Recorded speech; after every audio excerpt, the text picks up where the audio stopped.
Chapter 592. How dare you? Princess Hui's face turned red. She pointed at Li Yi and said, "How dare you twist right and wrong at will? This matter should be reported to His Majesty and let His Majesty decide." Li Yi waved his hand and said, "His Majesty is unwell and has already gone back to rest. The Secret Intelligence Office can handle such a small matter. I won't disturb His Majesty."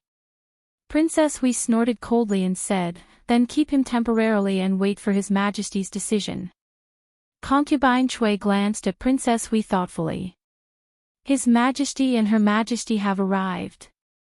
At this moment, a eunuch's sharp and thin voice came from outside the door. "Greetings to His Majesty and Her Majesty."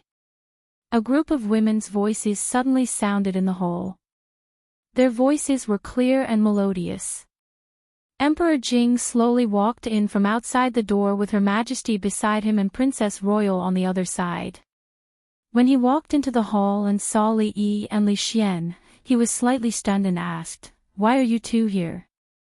Then he saw the Imperial Guards in the hall and asked again, "What happened here?" The leader of the Imperial Guards immediately stepped forward and said respectfully, "Your Majesty, just now, Her Majesty walked aside and talked to Prince Consort." Mingzu came over and looked at Li Yi. She lowered her voice and asked, "Did you cause trouble again?" Li Yi glanced at her. Did he look like a troublemaker? It was always trouble that provoked him. After hearing the words of the leader of the Imperial Guards, Emperor Jing's face darkened slightly. He looked back at Changde, who shook his head and said, "Impossible. How could a Grandmaster Realm expert be knocked into by a maid and have something fall out of his sleeve? Even if it really fell out, it could be retrieved before the other party could react. There was no need to even think about it." The problem lay with the maid. In the eyes of all the women in the hall, His Majesty was the most impartial and selfless. No matter if County Earl Li's wife really stole or if the palace maid framed her, everything would come to light after His Majesty showed up. Under their gazes, the fair and impartial His Majesty walked in front of the maidservant and asked lightly, "Who ordered you to do this?" Princess Consort Hui's expression froze. Noble Consort Chui glanced at Emperor Jing, and the rest of the women also looked incredulous. Your Majesty." The maid's entire body was trembling, and even her voice was trembling. "I will ask you again. Who ordered you to do this?"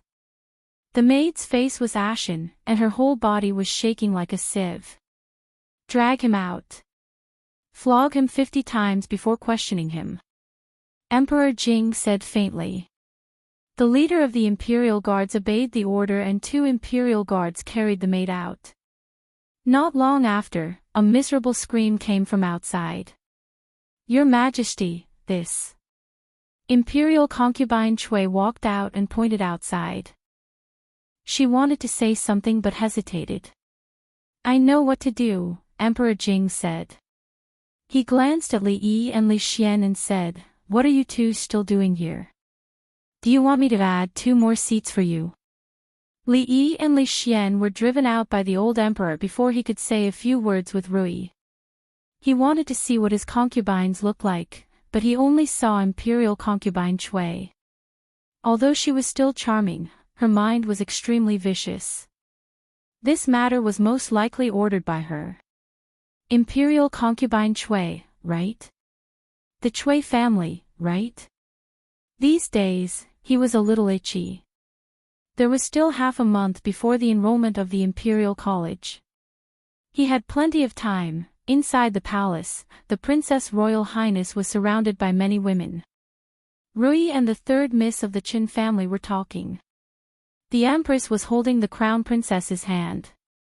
No one knew what topic they were talking about, but it made her blush. Imperial concubine Chui sat next to Emperor Jing. She bowed and said, "It's all my fault. I almost ruined my sister's banquet." Emperor Jing waved his hand and said, "In the future, you have to take good care of the servants around you. Some people are becoming more and more bold." Another concubine next to him nodded and said, I should take good care of the servants in the palace. Recently, a lot of the night emmingsu that your majesty rewarded have gone missing.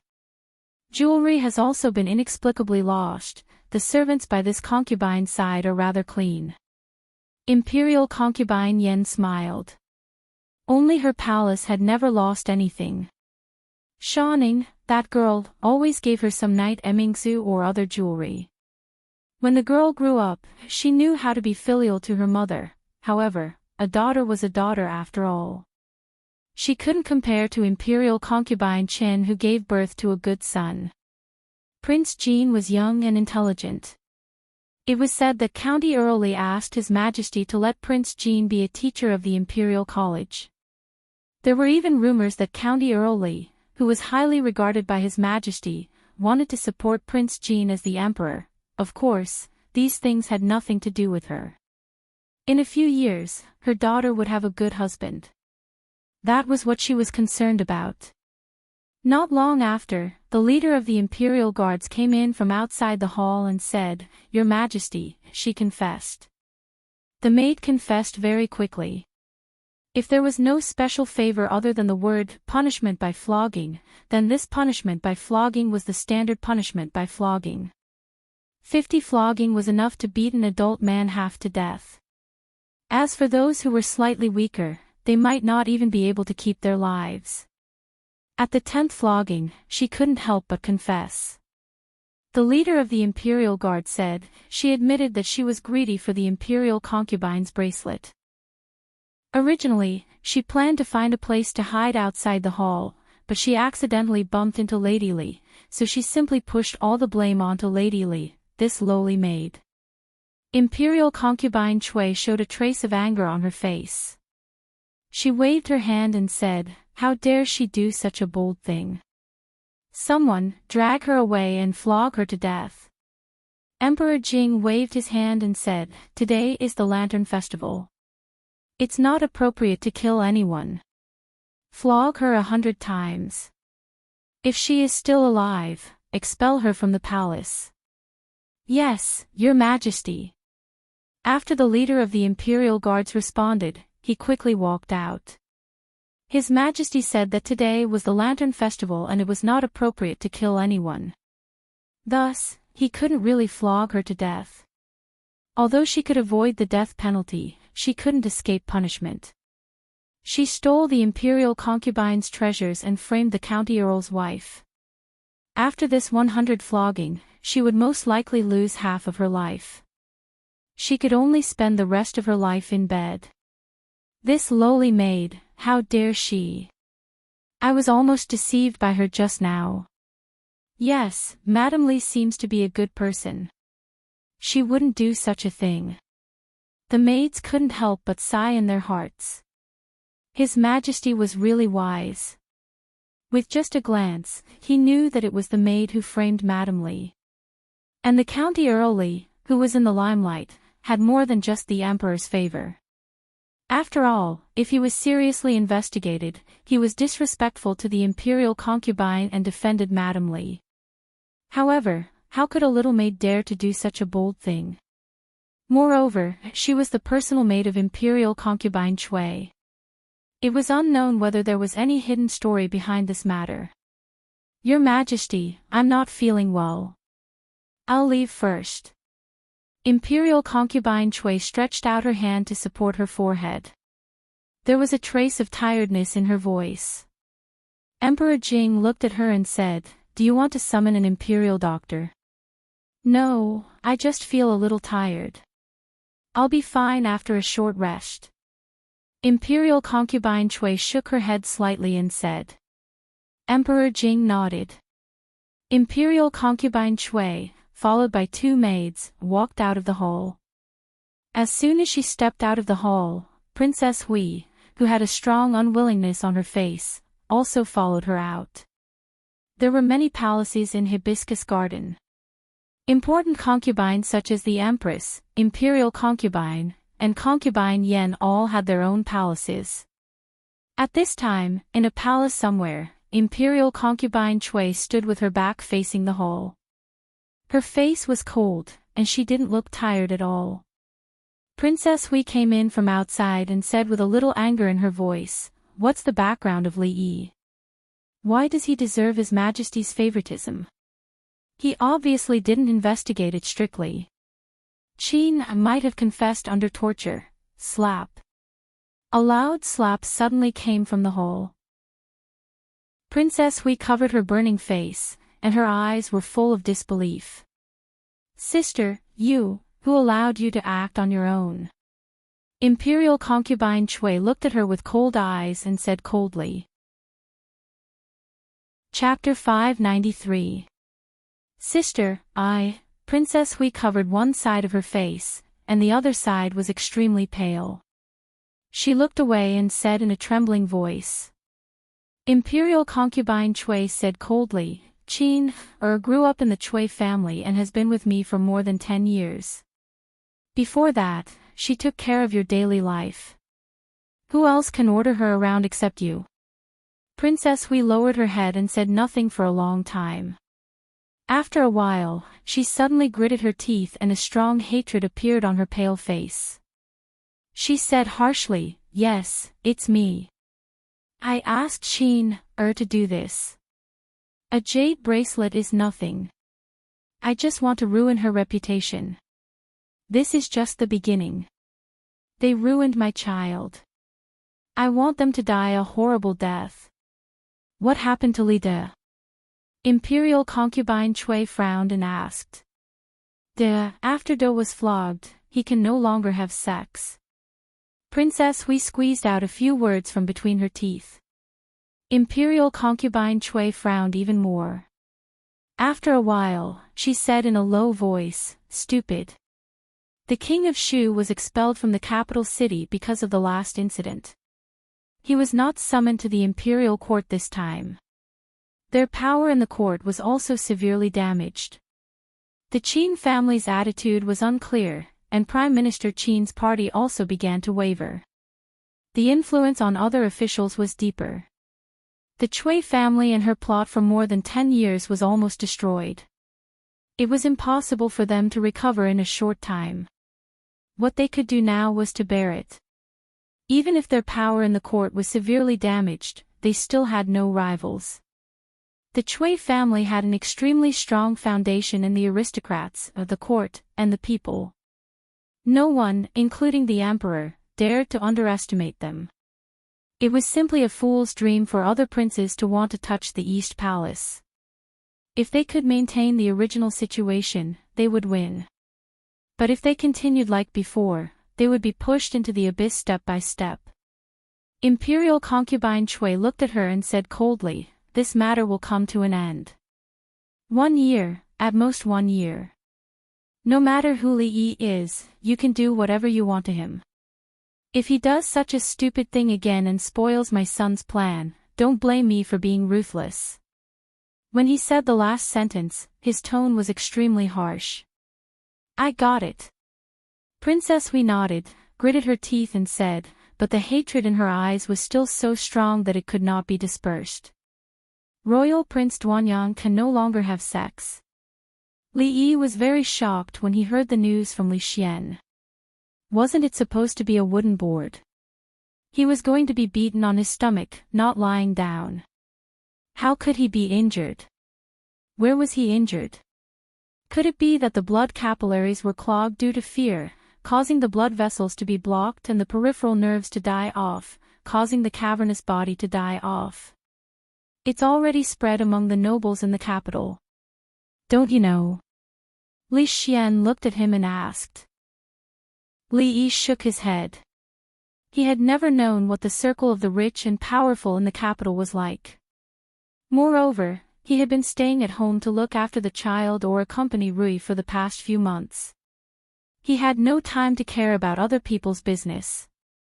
It said that Prince Hui and Princess Consort Hui invited many skilled doctors, and even a few imperial physicians, but none of them were able to cure Royal Prince Duanyang. Li Xian sighed. For a man, this was already the greatest shame of his life. So pitiful. Although he couldn't empathize with them, they were both men. Even if Royal Prince Duanyang was a good-for-nothing, he was still pitiful in this matter. Li Yi also sighed and said, "Yeah, everything is fine now. It's all because of God's sin." Li Xian turned to look at him with a helpless expression on his face. "Don't you know who the culprit is?" Thinking of something, Li Yi looked at Li Xian and asked, "By the way, is that auntie just now Princess Consort Hui?" Li Xian nodded and said, "Yes, she is Princess Consort Hui, Royal Consort Chui's twin sister and Royal Prince Duanyang's mother. 2 sisters, one is a royal consort and the other is a princess." "Is the Chui family really so powerful?" Li Yi asked again. Li Xian nodded and said, "In the entire Jing kingdom, the Chui family is considered one of the most influential families. It has been around for at least hundreds of years, and its influence is even greater. Except for the royal family, there are only a few families that can compete with the Chui family." Li Yi had learned about these families and the royal family before, but he didn't know as much as Li Xian did. More than 100 years ago, the aristocratic families were so powerful that even the royal family had to give way to them. Although they were not as prosperous as they were at that time, their foundation was still there. Without a proper reason, even the royal family couldn't afford to offend them. Of course, this didn't mean that the royal family couldn't touch them. It was just that those aristocratic families were too deeply rooted and had a great influence in the court and among the people. Even if the current emperor had always wanted to weaken the power of the aristocratic families, he had to take into account the stability of the people and couldn't take tough measures. Moreover, the relationship between aristocratic families and the royal family was also very complicated. There were many concubines in the palace, and almost every one of them had a certain power behind them. Royal Consort Chui represented the Chui family. Even the empress had a powerful family behind her that was not weaker than the Chui family. Concubine Yan, Concubine Chen, the concubines of various kings, and even Li Xian's own concubines, the entanglement of interests in this was not something that could be explained in a few simple words. The more he said, the more confused Li Yi felt. He shook his head and asked again, "The Chui family almost monopolized the jewelry business, so they must be very profitable. Compared with your father-in-law's family, which family is richer?" In the entire Jing kingdom, except for the royal family, no family is richer than the Wang family. However, for ordinary people, the wealth of the Chui family is still unimaginable. Li Yi nodded and said, "Then let's do it." "What for?" Li Xian raised his head and asked curiously. "Cheers." Li Yi raised the teacup in his hand and said. In the Jade Palace, an imperial guard soon brought the news that the bracelet was stolen by the maid of Royal Consort Chui. After the matter was exposed, she deliberately framed Countess Li and was severely punished by His Majesty. She was flogged 100 times. Her life was spared, but her ending was still miserable. Li Yi was not surprised at all. Just now, Princess Hui had been trying to expose the matter to the old emperor, but she did not know that it was simply courting death. It was not good to frame anyone, but to frame Rui. He wanted to ask Chang whether he had the ability to do so. The old emperor was suffering from asthma, not senile dementia. He was the one who had gotten himself into this mess. However, this piece of news was rather thought-provoking to others. A little maid stole the treasure of the royal consort and framed Countess Li. She must have eaten a bear's heart and a leopard's heart to dare to do so. The king of Shu had once offended Countess Li and was almost beaten to death in front of hundreds of officials. But now, he could still live freely in Hibiscus Garden. Where was the king of Shu? The eldest son of the emperor, the prince most likely to enter the East Palace, was now banished to Shuzhou to herd sheep. The officials of the king of Shu's faction avoided him as if he was the plague. How could they provoke him at such a critical moment? Could it be that Royal Consort Chui was really out of her mind? Everyone could clearly see the current situation in the imperial court. The college was about to open, and Countess Li was highly valued by His Majesty. He was in high spirits and no one in the imperial court could steal his edge. The King of Shu's faction had just suffered a heavy blow. Now it was best to keep a low profile and wait for the right time. It was really stupid to provoke the other party at such a critical moment. Chapter 594. The lights in Hibiscus Garden were still the same, and the lake was full of lanterns. As the breeze blew, the water sparkled and crushed the shadows of the lanterns in the lake. What happened in Ingsue Garden was just a small interlude. Less than an hour later, people came out of the hall one after another. The officials and nobles found their families either strolling in the garden at night or accompanying them home. As they walked along the corridor on the water, the Shitsi face said to Rui, "Lu Jijia, if you run into my husband later, please tell him that I will stay behind to accompany the Empress tonight. He can go back by himself." Rui nodded. The Crown Princess smiled and turned to walk back into the hall. He usually stays at home and likes to cook. He likes to make some strange things. Rui and Third Mishchin walked side by side and said something with a smile. The two of them are very different. Third Mishchin shook her head and said softly. Rui naturally knew who the two people she was talking about were, but she didn't want to continue this topic. "Hey, isn't this Third Mishchin?" A strange voice suddenly came from the front. Princess Hui, who had just left the hall, suddenly appeared there. She looked a little strange. She looked at Third Mishchin and said, "I heard that Li family's Li Minghan came back some time ago. You didn't wait in vain for the past 20 years. Hearing this, Third Mischen's body trembled. She clenched her fists in her sleeves and her face turned slightly pale. Many women who passed by on the corridor paused and frowned slightly when they heard this. Third Mischen was a sentimental person. Her matter was not a secret in the circle of the nobles in the capital city.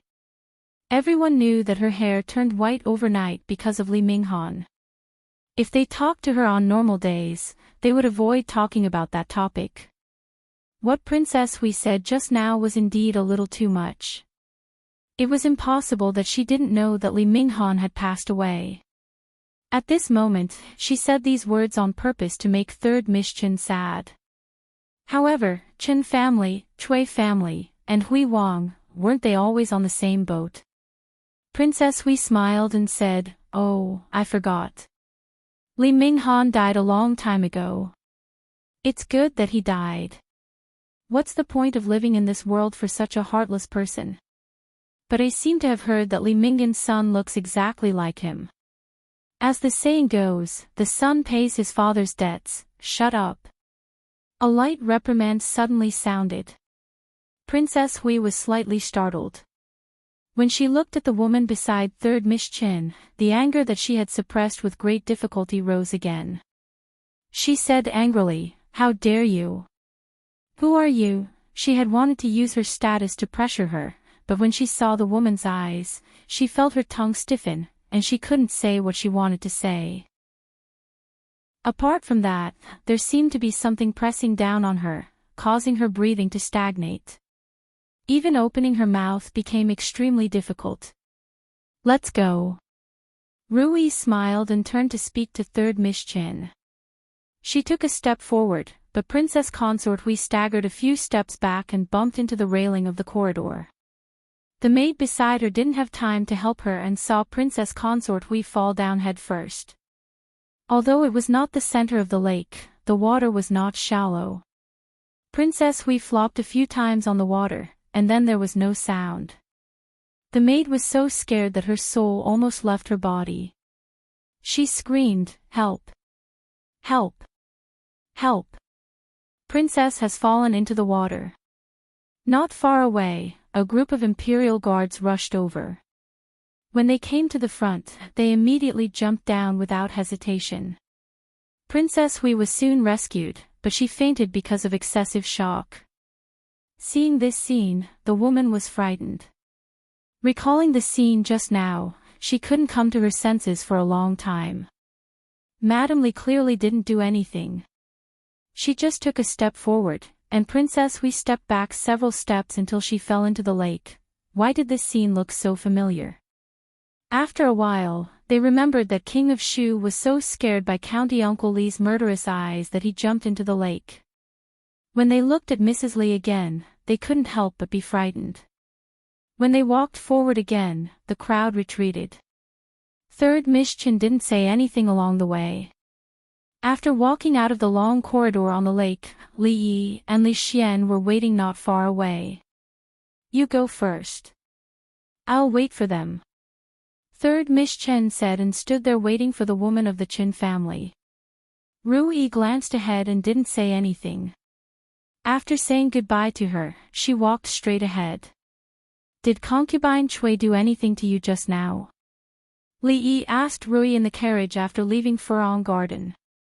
Rui shook her head and said, what could she do to me? She helped Li Yi adjust his collar and said with a smile, my husband, you forgot that I'm very powerful.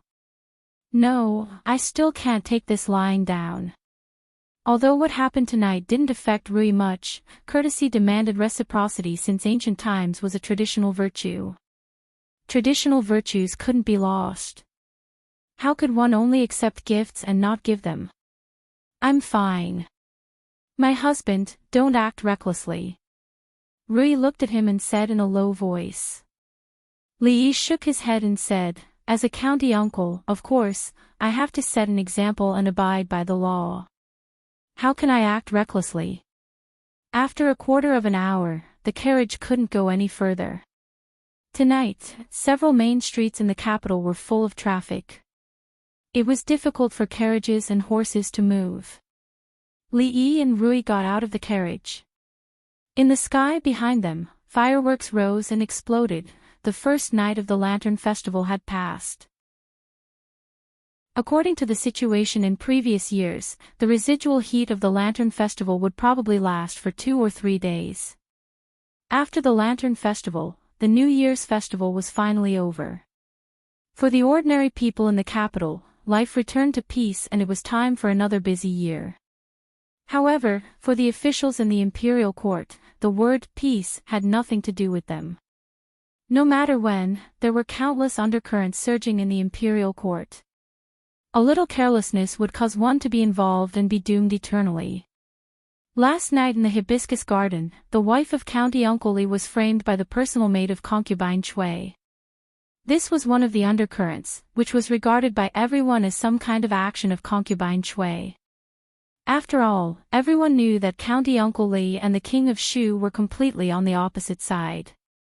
The more he was valued by the emperor, the worse it was for the King of Shu. In front of so many people, Princess Hui was surprised by Third Miss Chen's sarcastic remarks, which made many people puzzled. The Qin family was the closest ally of the King of Shu and was also on the same path as Prince Hui. If the two families hadn't fallen out, how could Princess Hui say such words in public? They didn't know when it started, but they gradually began to understand these things. But there was one thing that everyone was very clear about.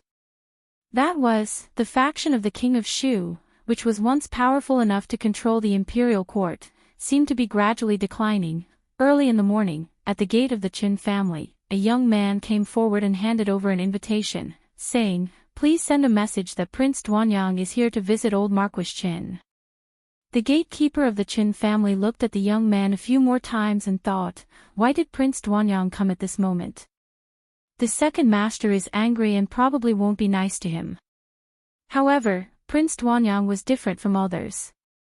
No matter what, he had to bring him in first. The servant of the Qin family invited Prince Duanyang in, and a middle-aged man came out. Who is this? Chen Chang's expression was somewhat ugly as he asked coldly. The servant hurriedly said, second master, this is Prince Duanyang. His mother was reprimanded by concubine Cui last night and ordered him to come to the Qin family's mansion early this morning to admit his mistake.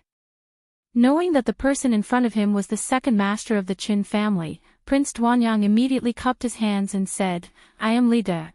Before he could finish his words, he felt a sharp pain in his chest and was kicked out of the door. Prince Duanyang covered his chest with his face twisted in pain. He raised his head and looked at the middle-aged man in front of him with a look of disbelief. Get lost. Chen Chang's face was gloomy and his eyes flashed with killing intent. He spat out a word coldly. Chapter 595. In the hibiscus garden on the night of the Upper Lantern Festival, Consort Hui reopened the scar in third Miss Chen's heart in front of many people. The next day, Second Master Chen broke two of Prince Duanyang's ribs with a kick. The two most reliable allies of the King of Shu turned against each other. Countless people sighed in their hearts. They were getting more and more confused by the world. The Qin and Chui families were almost on the same side. Prince Hui and Chui were also on the same side. In this way, the Qin and Prince Hui could only wear the same pair of pants. The relationship between the two families was known by all the officials and nobles in the capital city. But why did the two families stab each other in the back recently? No one knew what happened to Prince Duanyang after his two ribs were broken. It was Consort Chui who would have a headache because of this. Consort Chui must have had a lot of headaches these days. Li Yi had not left his house for 2 days. The academy was about to open and the old emperor placed great importance on it. No matter what, he had to pretend that he was seriously preparing for it and that he would not hesitate to risk his life for the good of the country. Moreover, he didn't go out for 2 days because he was doing something more important. But now, he was leaning against the door and watching the show. Fong was driven out of the house by his wife with a broom. His wife put her hands on her waist and scolded him for being a wastrel. The cause of this incident was when old Fong went to fight for the hero ranking. In the end, he could not control his strength and ended up seriously injuring the elite ranked on the heaven ranking list whom he challenged. He had to pay dozens of taels of silver for his medical expenses, and old Fong's wife was worried about the money. Hence, this scene happened. Wastrel, don't come back to sleep tonight. His wife scolded angrily and went home. Fong walked over dejectedly and squatted down beside Li Yi with a depressed face. Li Yi looked down at him and said, "Don't pretend. Don't go back to sleep tonight. You want it to be like this, don't you?" Lao Fong raised his head and said righteously, "Young master, what you said is wrong. When have I ever slept in the Jade courtyard at night? Here comes work." Li Yi glanced at him and walked into the mansion. "There's a job." Fong stood up abruptly with an excited look on his face. He immediately chased after the man. Less than an hour later, he walked out with half a green cucumber in his hand.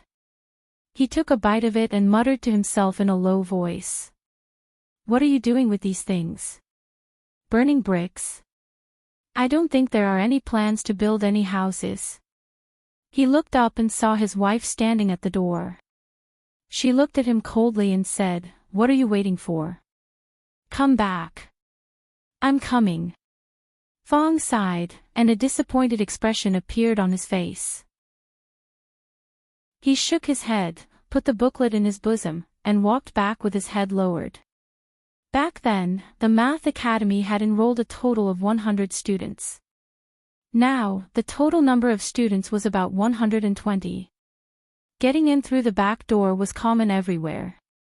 Since the old emperor couldn't reject them, Li Yi couldn't just shut them out. There were still a few people who were forced into the academy like the little bastard. Fortunately, there were not many of them, and it was within the range that Li Yi could accept. Otherwise, if someone voluntarily dropped out, it would be hard for him to explain to the old emperor.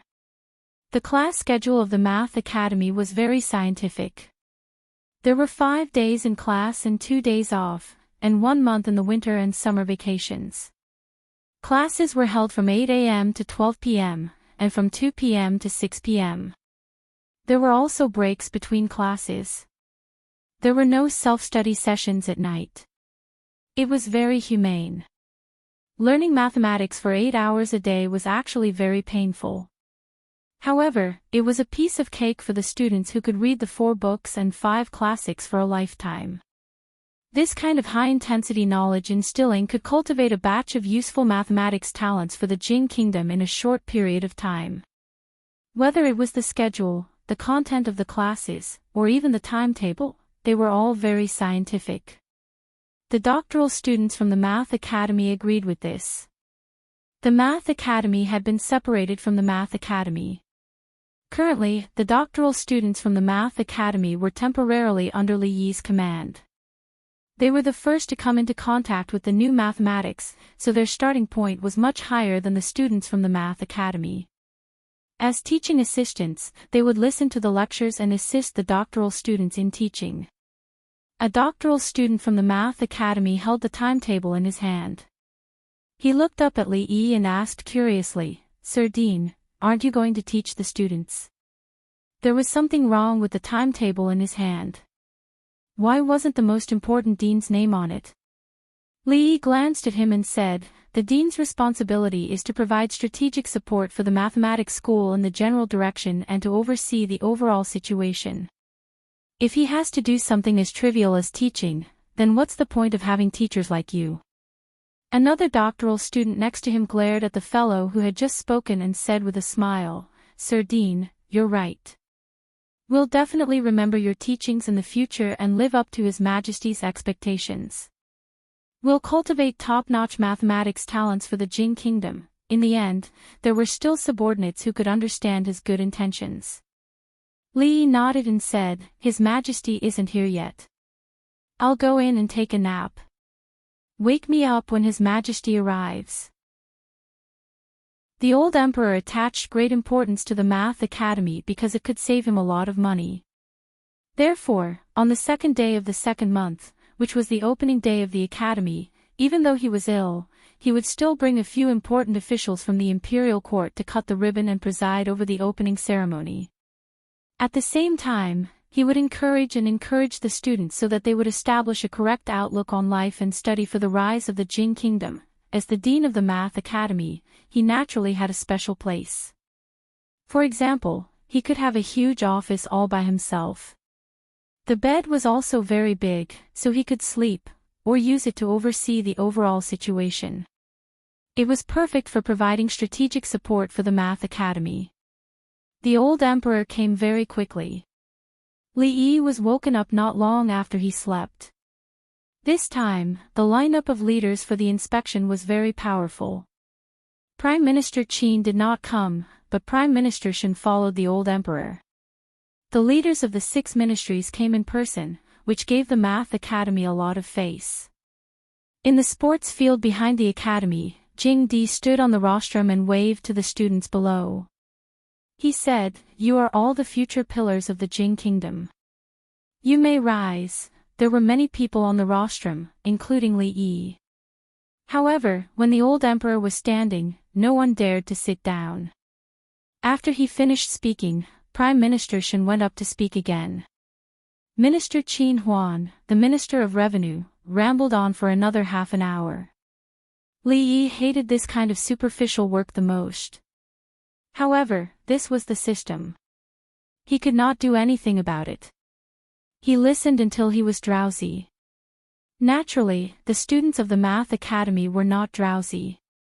On the contrary, they could not suppress the excitement in their hearts when they were able to see the emperor and many important officials in the court. Not only that, His Majesty also promised that as long as they could successfully graduate from the Math Academy, they would immediately be able to get a position. What was the purpose of studying hard for more than 10 years? Wasn't it to one day win an official position and bring glory to their family? Taking bribes, bending the law, committing crimes, to repay His Majesty's appreciation of them. The children of the officials did not have much of an opinion about this. After all, they came here to gild their gold. With this qualification, they would be able to rise rapidly in the future and have a carefree future. For the children of poor families, this was the greatest preferential treatment that the emperor had given them. In the crowd below, a 15 or 16-year-old boy secretly raised his head. When he saw a young man on the stage, his face suddenly showed a bitter expression. Chapter 596. Wang Dan, what's wrong? A boy of the same age beside him noticed his abnormality and asked with some doubts. No, nothing. Wang Dan shook his head and said silently in his heart, can't see me, can't see me.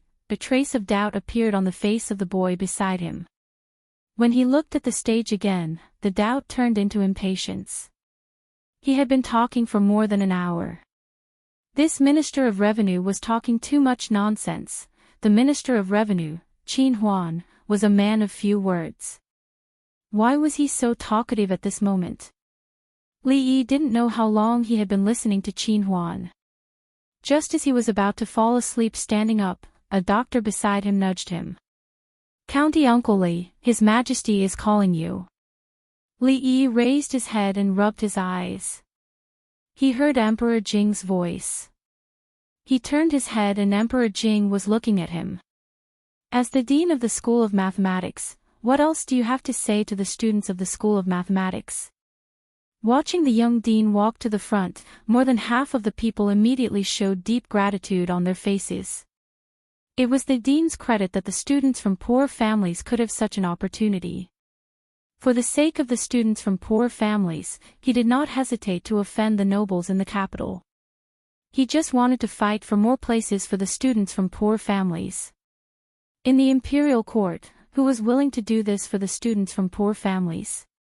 Of course, a few people in the crowd did not look good. For example, Chen Mao, Qin Mao, and Cui Mao looked slightly gloomy. The humiliation on that day had almost made them a joke in the capital. It was not something that could be forgotten in a few months. Li Yi looked down and stretched out his hand to press down. The noise below immediately disappeared. Is everyone here? He turned around and asked one of the mathematics professors. The doctor of mathematics immediately said, in reply to the dean, the 120 students of the School of Mathematics are all here. Since everyone is here, let's take the exam. Li Yi looked at the students below and said, after an hour, gather in the classroom for the entrance exam of the School of Mathematics. Those who do not pass the exam will be disqualified. As the dean, he had nothing to give them, so he would take the exam as a greeting gift. He had thought that the young dean would give a long speech like the others before him, but he had never expected that he would only say 2 short sentences.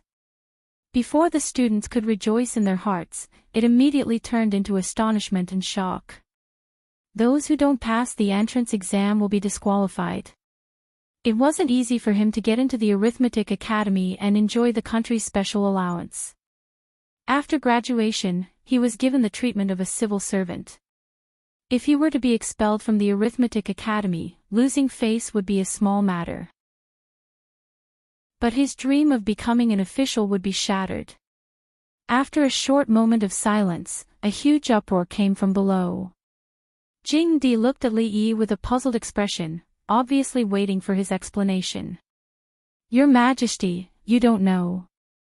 Li Yi walked over, looked at Jing Di and said, as early as 3 months ago, the School of Mathematics has already distributed the textbooks they will use for admission. If they are diligent, 3 months is enough to read all the contents of the textbooks. The content involved in this exam can all be found in the textbooks.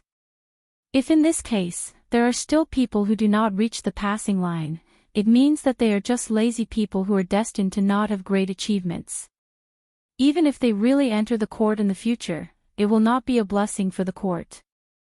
Li Yi said righteously, the School of Mathematics is indebted to Your Majesty, so we have to be responsible to Your Majesty and the court.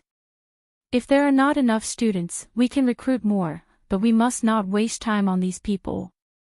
Jing Di pondered for a moment and nodded slightly. What you said is reasonable.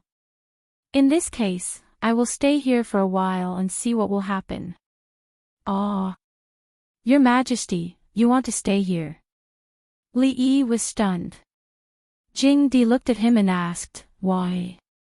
Is there a problem? If the old emperor wanted to stay here, he could not take special care of those difficult candidates. Plan A was temporarily cancelled, and the implementation of Plan B was postponed. No, no. Li Yi shook his head and sighed in his heart. You are so busy with official business, but you still want to waste time here. Don't you know how many memorials you have to read today? The candidates below had already realized that this exam could not be avoided, so they hurriedly walked in the direction of the school's dormitory. There was still an hour before the exam began. They would remember as much as they could. Father. After the students dispersed, Monarch Jin came from the side and walked in front of Jing Di. He looked up and said. Jing Di smiled and touched his head. He said, have you thought about it? Do you really want to be a teacher in this school of mathematics? I have thought about it. Monarch Jin nodded and said, I have grown up. I want to share the burden of father. Jing Di smiled, and his face showed a deep sense of relief. The playful boy had finally grown up. He thought of the street with all kinds of delicious food and strange things next to the school of mathematics. From now on, he did not need to stay in the palace every day. He could go fishing by the river and chase rabbits in the mountains. Li Han's expression became more determined. Father, rest assured. I will be a dutiful teacher. 120 students were divided into 4 exam rooms. Each exam room was supervised by 2 doctors. There were also palace guards at the door and outside the window. Their eyes were like knives, and they patrolled the exam room to prevent anyone from cheating. In the exam room, some people were smiling and high-spirited, while others were sad and dejected. Outside the exam room, Li Yi was showing Jing Di and the others around the school of mathematics. This place was different from the ordinary academies in the Jing kingdom. The classrooms, playground, dormitory, and canteen were all designed by Li Yi himself. The layout was very aesthetic. The green plants on both sides of the road were sprouting, and it was very comfortable to step on the lawn in the middle of the playground. Not bad. Jing Di seemed to have a good impression of this place, and he nodded with satisfaction. In fact, it is still not enough. Li Yi regretfully pointed to the open space not far behind and said, if we can dig an artificial lake in that place, it would be better. The students can walk by the lake, read, and sleep by the lake. It is also comfortable. But the funds are not enough. We still need tens of thousands of taels of silver. Can your majesty, ahem. Jing Di coughed and said, there is no need for an artificial lake.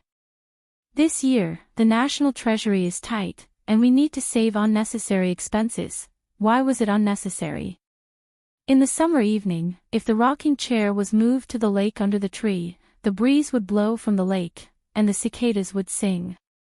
If one was in the mood, they could fish and have a barbecue at night. What a beautiful picture it would be. They could not only think of letting the School of Mathematics export talents for the country. The necessary humanistic care was also indispensable. The old emperor was too poor now.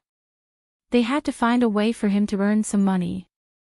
When the national treasury was a little full, he would be embarrassed to not pay for the School of Mathematics to dig the lake. Ding! The ringing of the bell meant that the exam was over. All the students walked out of the exam room. Some looked up at the sky, and some looked down at the ground. They did not expect to encounter such a thing on the first day of school. They were really not mentally prepared. For some of them, today was the day they entered the school, and also the day they were kicked out of the School of Mathematics.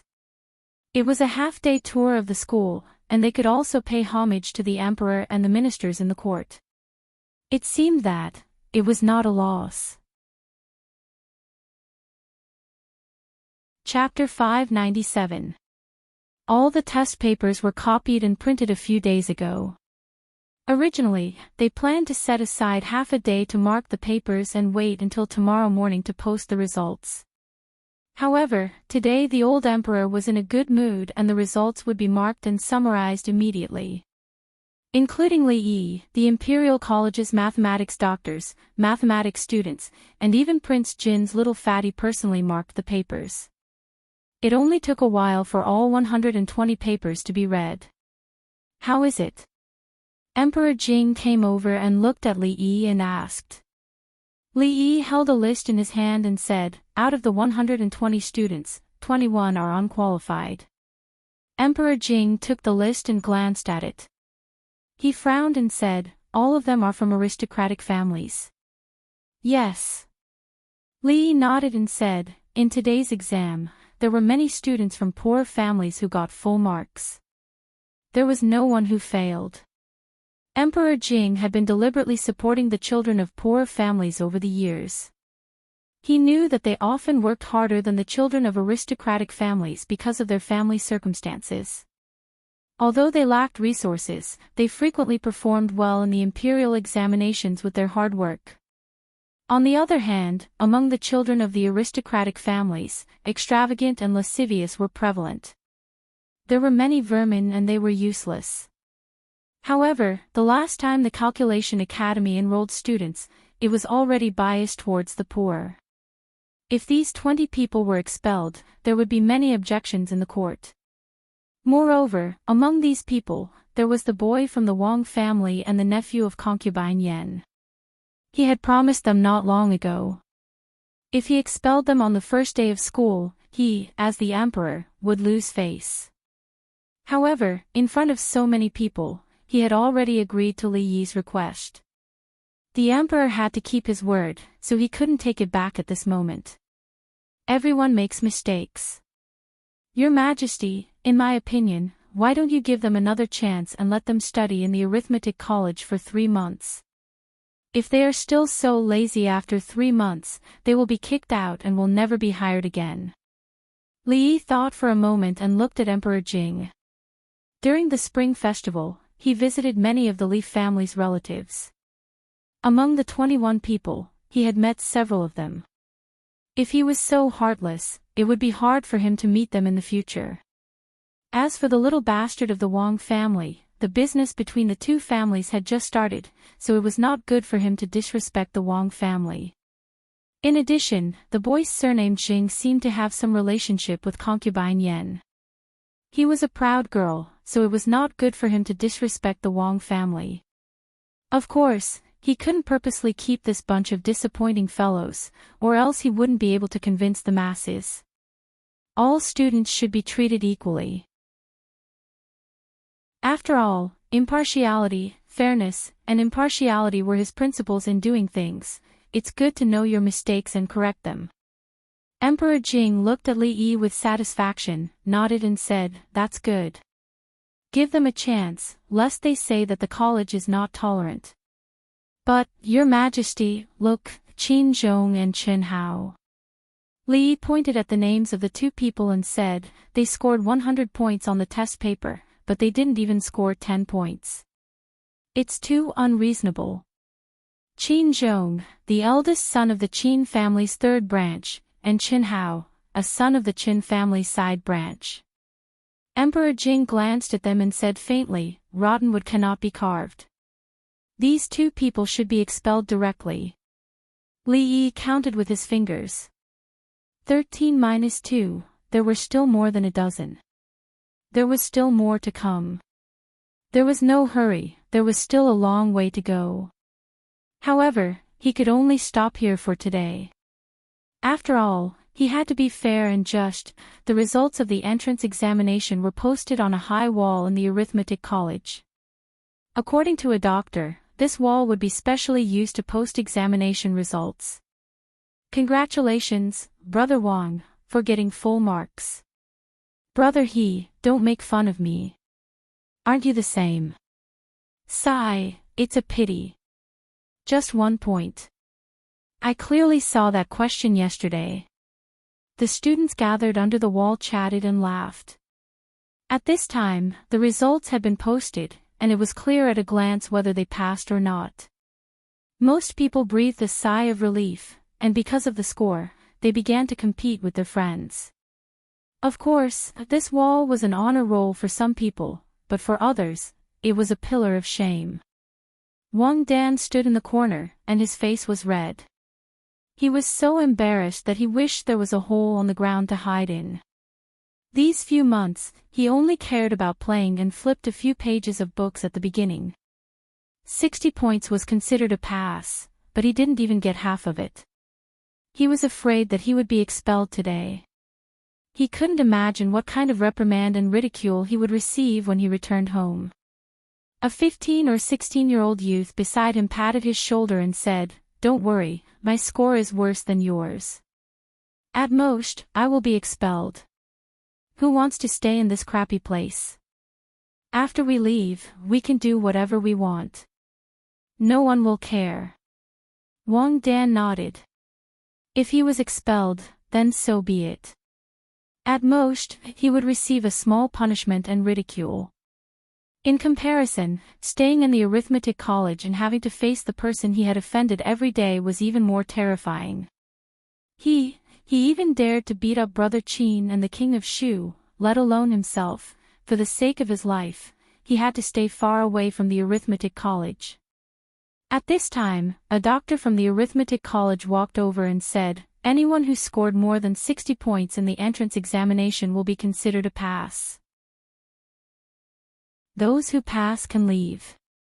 Instantly, most of the people started to disperse, but they didn't go too far. They just watched from afar. Those who stayed were naturally those who didn't reach the passing mark. No matter how thick-skinned the 21 of them were, they couldn't hide the shame in their hearts when they were being watched by more than 100 people. These people didn't just include their friends, but also the friends of their elders, the current court officials, the ministers of the 6 ministries, the prime minister, the emperor. Li Yi walked over from afar. These people all had their heads lowered, their faces full of shame. "I have good news for all of you." His gaze swept across the crowd and said, "Those who didn't reach the passing mark in the entrance examination originally didn't have the right to enter. However, His Majesty is benevolent and has decided to give all of you another chance. You can enter the college first. 3 months later, the college will conduct another examination for all of you. If you still don't pass by then, you can pack your things and leave." After hearing this, after a brief moment of shock, everyone was immediately overjoyed. They felt as though they had regained what they had lost. They were already prepared to be reprimanded by their elders when they returned, but they didn't expect to get another chance. 3 months was enough. 3 months was enough. After 3 months, they couldn't let such an embarrassing scene happen again. Among the crowd, the youth named Wang Dan heaved a sigh of relief. Although he didn't want to study mathematics here, he couldn't afford to be chased out on the first day. It's good to know your mistakes and correct them. I hope that you can remember today's lesson and study hard in the future to serve the country. You should know that failure isn't scary. Li Yi looked at them and said in a low voice. A look of shame appeared on the faces of the students, but it was soon followed by a look of gratitude. It turned out that the dean didn't want to chase them away. He wanted to use this opportunity to let them learn a lesson and let them understand that failure wasn't scary. Without failure, how could there be success? Jing Di nodded slightly, and the officials behind him also smiled. This young deanly did have some ability when it came to admonishing students. Failure isn't scary, Li Yi said in a low voice. The next moment, his voice suddenly became stern. What's scary is that you still believe this sentence. 3 months ago, the textbooks were already given to all of you. Even if you took an hour out every day, you would still be able to finish reading the contents of the books. You shouldn't have gotten such a score today. In the face of such a score, don't you feel ashamed? Li Yi casually pointed at them and said loudly, "All those who didn't pass the examination today." Frog jumped 10 times around the field. The 21 students stood rooted to the ground, their expressions indescribable. Jing Di, who was still nodding, felt his neck stiffen. The smiles on the faces of the officials behind him froze at this moment. Chapter 598. Looking at the dumbfounded crowd, Prince Jean curled his lips and said, "What are you waiting for? Do 10 frog jumps around the playground, not one less. If you can't complete it, pack up your things and go back. Your Highness, what is frog jumping? One of them finally reacted and asked with a trembling voice. Li Han put his hands behind his back, squatted on the ground and jumped twice. He stood up and said, "Do you see? Just like this, jump 10 laps. This is your punishment." He pointed at a few Imperial guards and said, "You guys come here and supervise them." Failure was really terrible. Although it was very shameful to do such strange movements in public, they weren't the only ones who were shameful. Compared to being expelled from the academy, this was nothing. Under the supervision of the Imperial guards, the 21 children of the aristocratic family squatted down one by one and started frog jumping around the playground with a sad face. Li Han curled his lips. 1 lap around the playground was more than 100 meters. After they jumped 1 lap, they couldn't even make this kind of expression on their faces. And the most painful thing was not today, but tomorrow when they woke up. Thinking about that feeling, his legs were still weak. However, the feeling of punishing others to do frog jumps was really not bad. What are they doing? A few days ago, I urged Brother Su to read more books, but he refused in every possible way. Brother Su, if it weren't for me, you would be the one squatting there jumping around. How does Brother Su intend to thank me? Tonight, I will invite Brother Zhang for a drink at the Jade Courtyard. Please do me the honor. The students who passed the exam naturally didn't have to be so shameful. They pointed at the people who were doing strange movements and chatted with a smile. Prince Jean looked at Li Yi. Seeing him nod, he walked over with his hands behind his back. Everyone saluted him. Not to mention that he was a prince, just his identity as a teacher of the academy made them automatically ignore his age. Don't be too complacent. Li Han glanced at Li Yi once more before turning back, summoning up his courage to say, "In order for you all to adapt and advance, the academy will arrange some missions for you all. When the time comes, you all might be scattered across the various departments of the Imperial Court, and those who complete the missions will receive corresponding points. There will be a test every half a year, and those who fail will still not be able to successfully graduate from the academy." The students already understood what the word graduation meant. Not being able to graduate from the School of Mathematics meant that the Imperial Court did not recognize one's status as a student of the School of Mathematics. Not only would one not be able to become an official, but they would also be wasting their time. No one wanted to end up like this. Being able to successfully pass 2 examinations meant that they had some confidence in their own strength. If they could really enter the royal court and do some work, it would be a process of accumulating experience for them. There would be no harm in doing so. Minister of Revenue Qin Huan stood beside Li Yi and asked, "Li Darren, what does His Highness Prince Jean mean?" "What I mean is, if you encounter any mathematical problems that you can't solve in the future, you can come to the school to borrow people." Li Yi looked at him and said, "Just don't forget to pay them." Emperor Jing glanced at him and said, "You are now an important minister of the Imperial Court. Don't always stink of money. The students of the academy will still have to work for the Imperial Court in the future. This way, they can improve their resumes. There are many benefits. Why talk about rewards? Thank you for your teachings, Your Majesty. The students of the academy should take the initiative to help the Imperial Court. Money is just a worldly possession." Li Yi looked like he had learned something.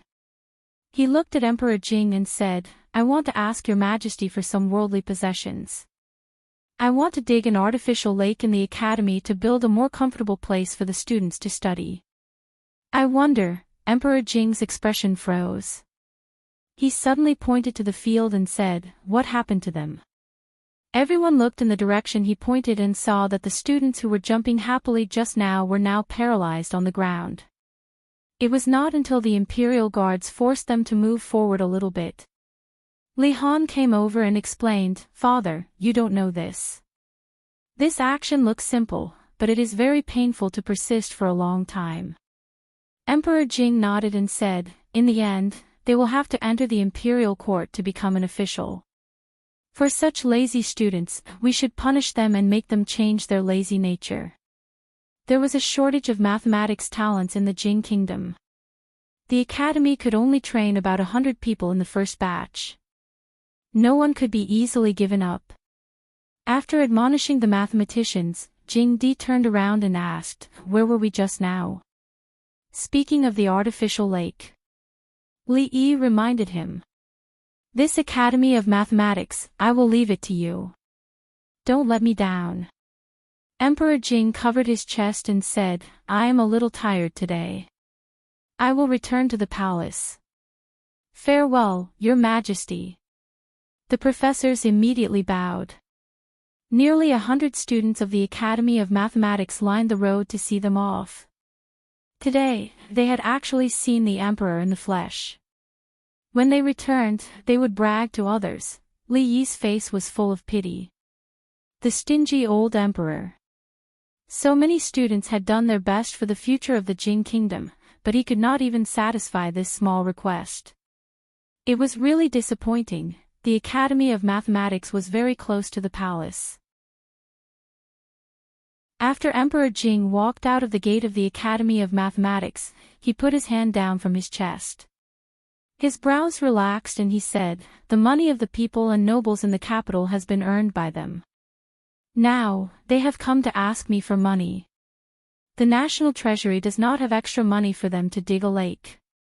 The Minister of Revenue looked at Emperor Jing and with great difficulty closed his astonished mouth. He opened his mouth again and said, yes, the national treasury is tight. It can't withstand any more torment, return to the palace.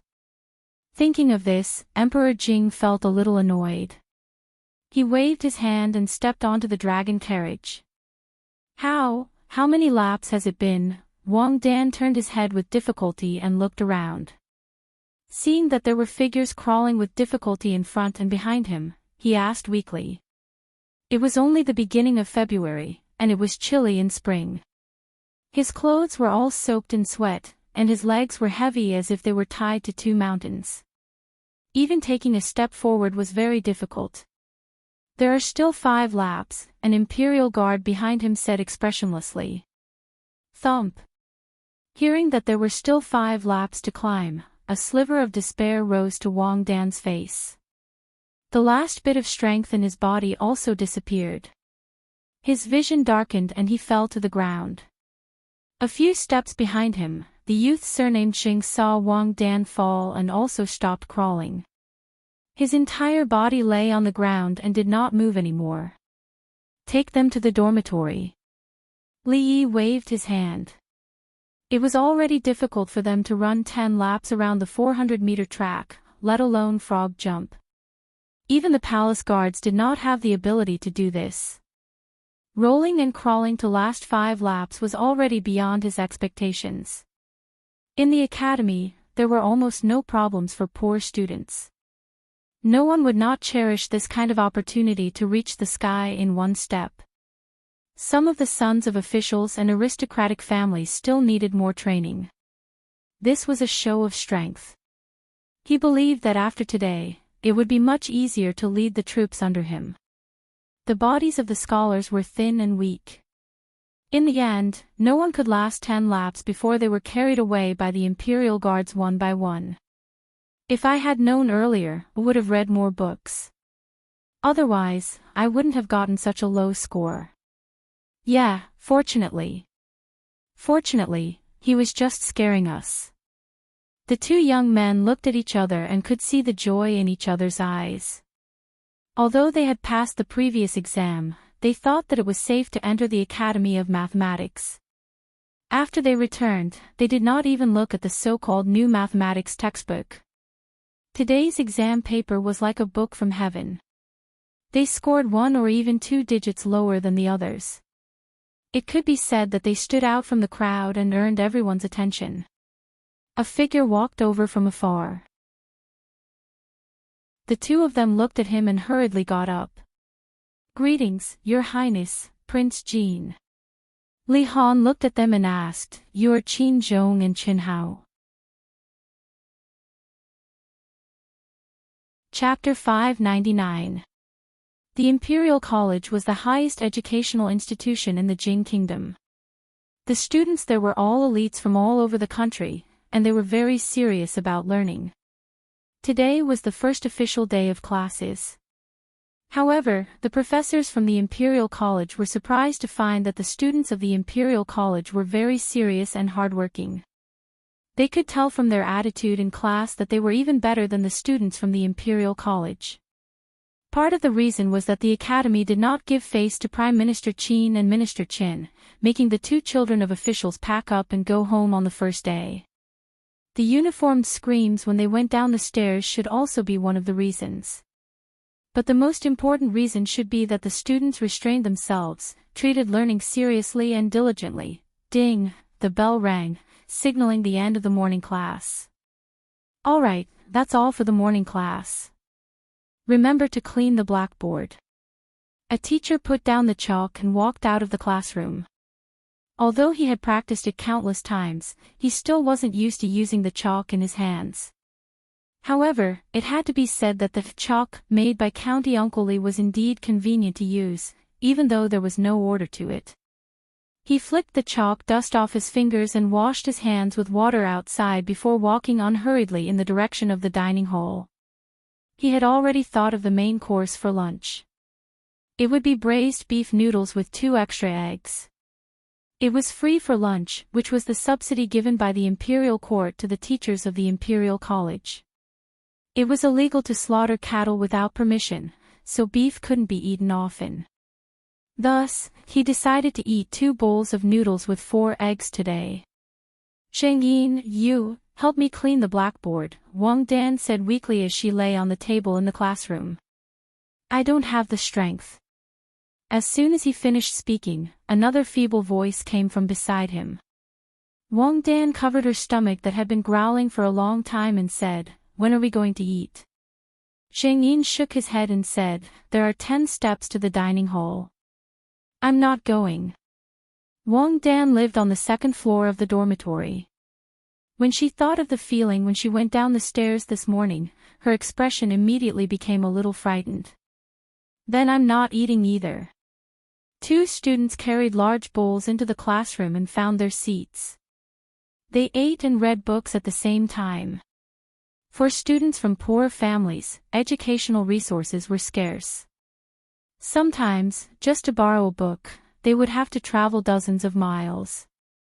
Whether it was eating or going to the toilet, they would not let go of any time that they could read. The braised beef noodles were very fragrant. The 2 students were watching 30 years of scientific examination, 50 years of simulation, while slurping the noodles. The fragrance instantly filled the entire classroom. Gulp. Wang Dan started to drool uncontrollably. "Beast!" Sheng Yin's throat quivered as he cursed in his heart. The 2 of them looked at each other with anger on their faces. The classroom was a place for learning. Did they think it was a cafeteria? The 2 brothers in front.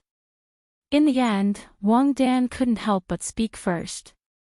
After calling them twice, the 2 people in front came back to their senses and asked doubtfully, "What can I do for you 2?" Wang Dan squeezed out a smile and said, "Can the 2 of you help us buy lunch from the dining hall?" The faces of the 2 commoners were filled with difficulty. This round trip would take up at least 2 questions' time. Pa. Wang Dan placed a silver ingot on the table and said, "Help us buy some food and this silver ingot is yours." Delicious. In front of Wang Dan was a bowl the size of a human head. At this moment, he was slurping on the noodles. Although he wasn't the legitimate son of the Wang family, it was precisely because he wasn't the eldest son that he didn't have to bear much responsibility. He had been pampered since he was young, but right now, he almost cried when he saw this bowl of braised beef noodles. Beside him, Sheng Yin wasn't much better. He had been starving since yesterday. Not to mention a bowl of beef noodles, even if there was a cow in front of him, he naturally wouldn't be able to eat it. The two of them raised their heads and looked at each other. Instantly, they had the feeling of brothers going through thick and thin together. It was better to go through thick and thin together than to share riches. After yesterday's incident, the already close relationship between the two of them was once again pulled closer. Good brother. Wang Dan took a piece of beef from his bowl and passed it to him. His arms stiffened in midair. He raised his head and asked, "Why is there so much more beef in your bowl than mine?" "Hello, Dean." In the courtyard, the young man bowed respectfully to Li Yi, his face full of awe. Wang Yong patted his brother's shoulder and said to Li Yi with a smile, "This child has been mischievous since he was young. He has caused trouble for Dean Li. It's no trouble at all. This child is very obedient." Li Yi smiled and patted his brother's head. Wang Yong pointed in a certain direction and said to Wang Dan, "Go over there and wait for a while. I have something to say to Dean Li." The young man nodded obediently. After taking a few steps, he heard laughter coming from a room beside him. When he turned his head to look, his eyes couldn't help but widen. In the room, although young, His Highness Prince Jean, who was very knowledgeable and liked to teach students all day long, was riding on a monster and shaking it with all his might. On his face was a smile that he had never seen before. "Ah, faster, faster." Li Han was riding on Pleasant Goat. The guard at the side pushed a thick pole up and down, causing the cart to shake. Li Han laughed loudly. In the next moment, he seemed to realize something. He suddenly raised his head and looked outside the door. When he saw a pair of shocked eyes, the smile on his face froze. "Stop." He got off the cart, straightened his clothes, and walked to the door. With a calm expression, he said, "Wang Dan, why are you here?" It's over. Seeing Mr. Jin's expression, Wang Dan's heart gradually sank. He accidentally saw this side of Mr. Jin. How was he going to live in the academy in the future?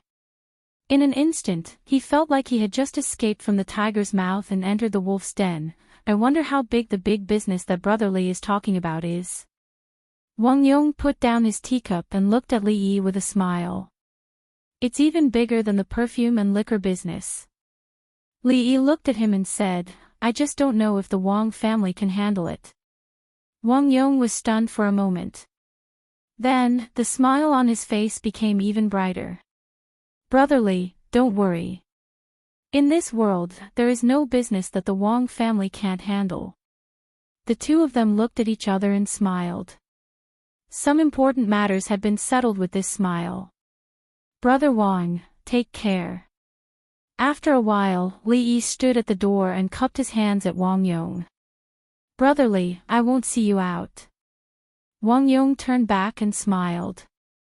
He left with Wang Dan, but the latter's face was a little pale as he left. On the horse, Wang Dan asked his brother in a trembling voice, "Big brother, can I not go to the academy?" "Nonsense." Wang Yong looked at him and said in a low voice, "Father spent so much effort to send you there. How can you let him down like this?" Sigh. Wang Dan sighed as she listened to the nagging. She closed her eyes in despair. In the courtyard, Fang's eyes widened. He held something under the sunlight and looked at it carefully. He asked, "Young master, do you think this broken thing is worth much?" Broken thing. Li Yi was also fiddling with something in his hand. After several rounds of continuous improvement, its quality was much better than before. However, since he wanted to perfect it, he could not rush it. For the time being, he decided to experiment for a while longer. If he made some slight improvements, the price would not be as simple as doubling. When he heard old Fang's words, he tossed the item over and asked, "How much do you think this little thing is worth?" "It only costs a few copper coins." "How much can it be worth?"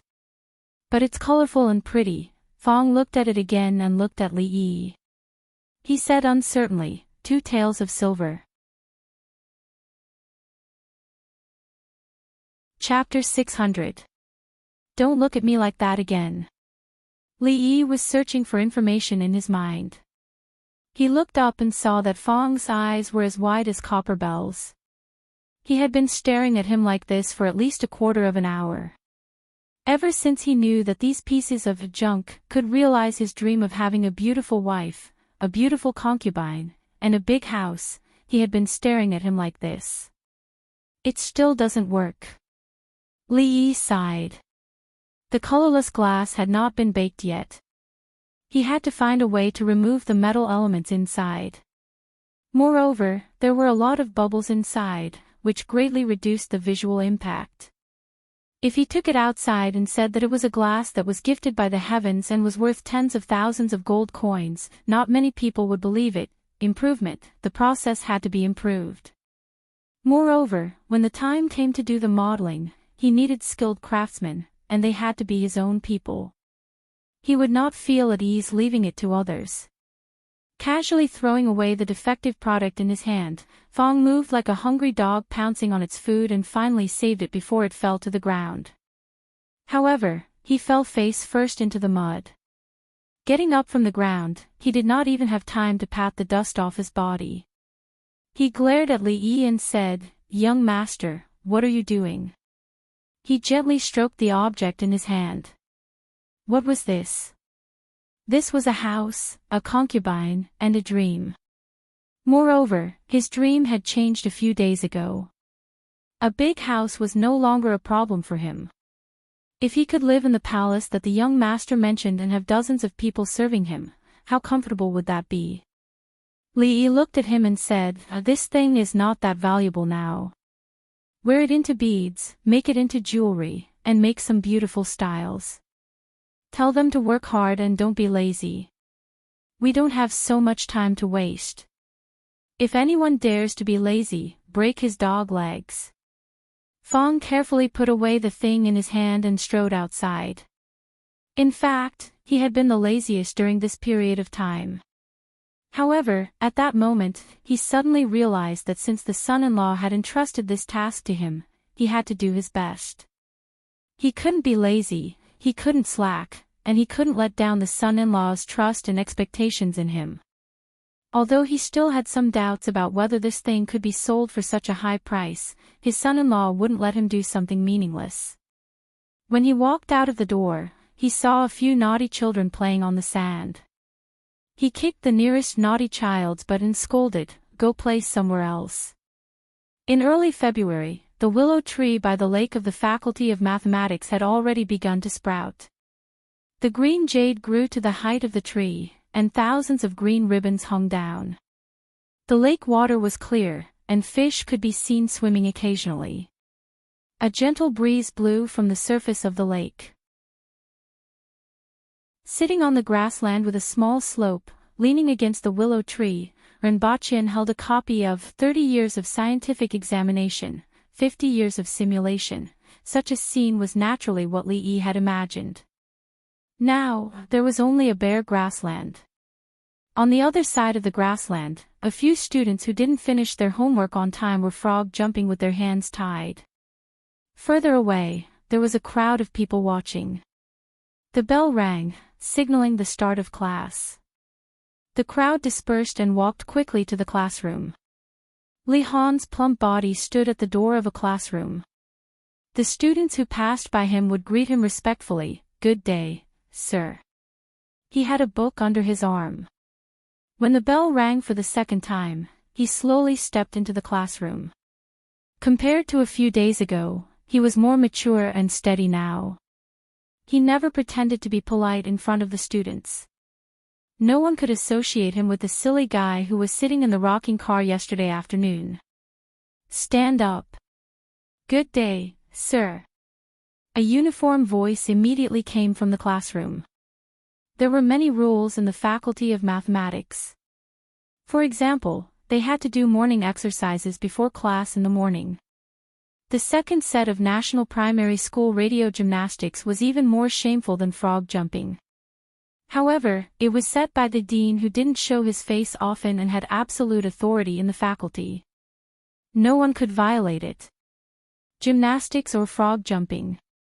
This was a choice without hesitation. More than 100 rough men dancing awkwardly on the field was, of course, an eyesore.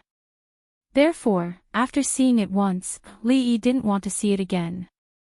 When the Faculty of Mathematics was recruiting students, he didn't think of getting some female students in. Although it was impossible to let them attend class together, it would be good to see them from afar after class. Otherwise, in a certain kind of upper-class society, Lee would really be worried that there would be a scandal in the student dormitory if he didn't see any women all year round. That would also make him lose face as the dean. However, the possibility of this proposal being passed wasn't high. Although the situation of women in the capital city had changed a lot, it wasn't to the extent that adult men and women could study together in the same classroom. On one side of the Faculty of Mathematics was the Jing Kingdom Girls' School that was still under construction. On the other side was the Science Faculty that had already been completed and would soon open. Forget about the Science Faculty, there definitely wouldn't be women. However, the Princess Royal Highness Girls' School was different. When the time came, they could organize some superficial exchanges between the students of the two Faculty of Mathematics. In time, they could change the unhealthy habits in the hearts of some of the Faculty of Mathematics. Inside the classroom, Li Han was writing something on the blackboard. He wasn't tall enough, so Li asked the carpenter to specially make a step for him. This kid was born to do mathematics, especially when there was no need for advanced mathematics. In the past year, he had already mastered elementary mathematics to a certain level. The students of the Faculty of Mathematics were actually much easier to teach and manage than the students of the future. Everyone was an adult, and they were adults with terrifying self-awareness. Those who could pass the admission exam didn't lack a foundation in mathematics. What they lacked was the ability to change and guide their thinking. For them, they were already familiar with Arabic numerals. Now, they were gradually changing their traditional thinking. The few mathematics PhDs taught different subjects. Elementary algebra and elementary geometry were currently the main subjects of study. Li Han didn't teach these. In his words, he didn't want to teach these things that were only for children. He was the only teacher in the entire Faculty of Mathematics who could teach application of mathematics. The course Application of Mathematics involves specific problems. For example, how to determine the specific number of chickens and rabbits in cages without any indescribable incidents. For example, how to use shadows to measure the height of the Hall of Diligent Government without climbing to the roof. For example, how long would it take for the soldiers of the Jing Kingdom to catch up with the soldiers of the Qi Kingdom who could travel 80 kilometers in a day during a march to a war? And so on, and so on. Where there is a loan, there is a loan. Where there is a loan, there must be an equal loan. Li Han wrote these words on the blackboard, then pointed at someone below and said, "Wang Dan, can you explain to me what I meant by what I said in the last lesson?" A young man stood up helplessly and said, "Sir, if there's a loan, there must be a loan. If there's a loan, there must be a loan. If there's a loan, there must be an equal one. This is the basic rule of the debit and credit bookkeeping method." The specific content is, the young man explained the concept clearly. Li Han nodded in satisfaction and said, "You said it well. Sit down." He turned around and said, "Today, we will use a few specific examples to explain what the debit and credit bookkeeping method is all about." Li looked out the window. Li Han had already stepped onto the stairs. He was waving his short arms and writing something on the blackboard. It was hard to imagine that he was only 10 years old. If he continued to develop like this, it wouldn't be long before he could enjoy a peaceful retirement. Hurry up and grow up. Li looked at the figure in the classroom and thought to himself. Chapter 601. As Li flipped through the account books at home, Li Xian stood in front of him with a haggard face. The Academy of Sciences was about to open, but he hadn't even solved the problem of military provisions. It would be strange if he wasn't anxious. Take it. Li Yi took out a book from the drawer and threw it at him. He had paid the price of a pimple by staying up late to write it. It was all about the ideas of modern military provisions and the specific production methods. As for the problem of sealing, it was also described in detail. Some modern methods couldn't be realized, and the methods that could be adopted were very limited. Fortunately, it wasn't impossible.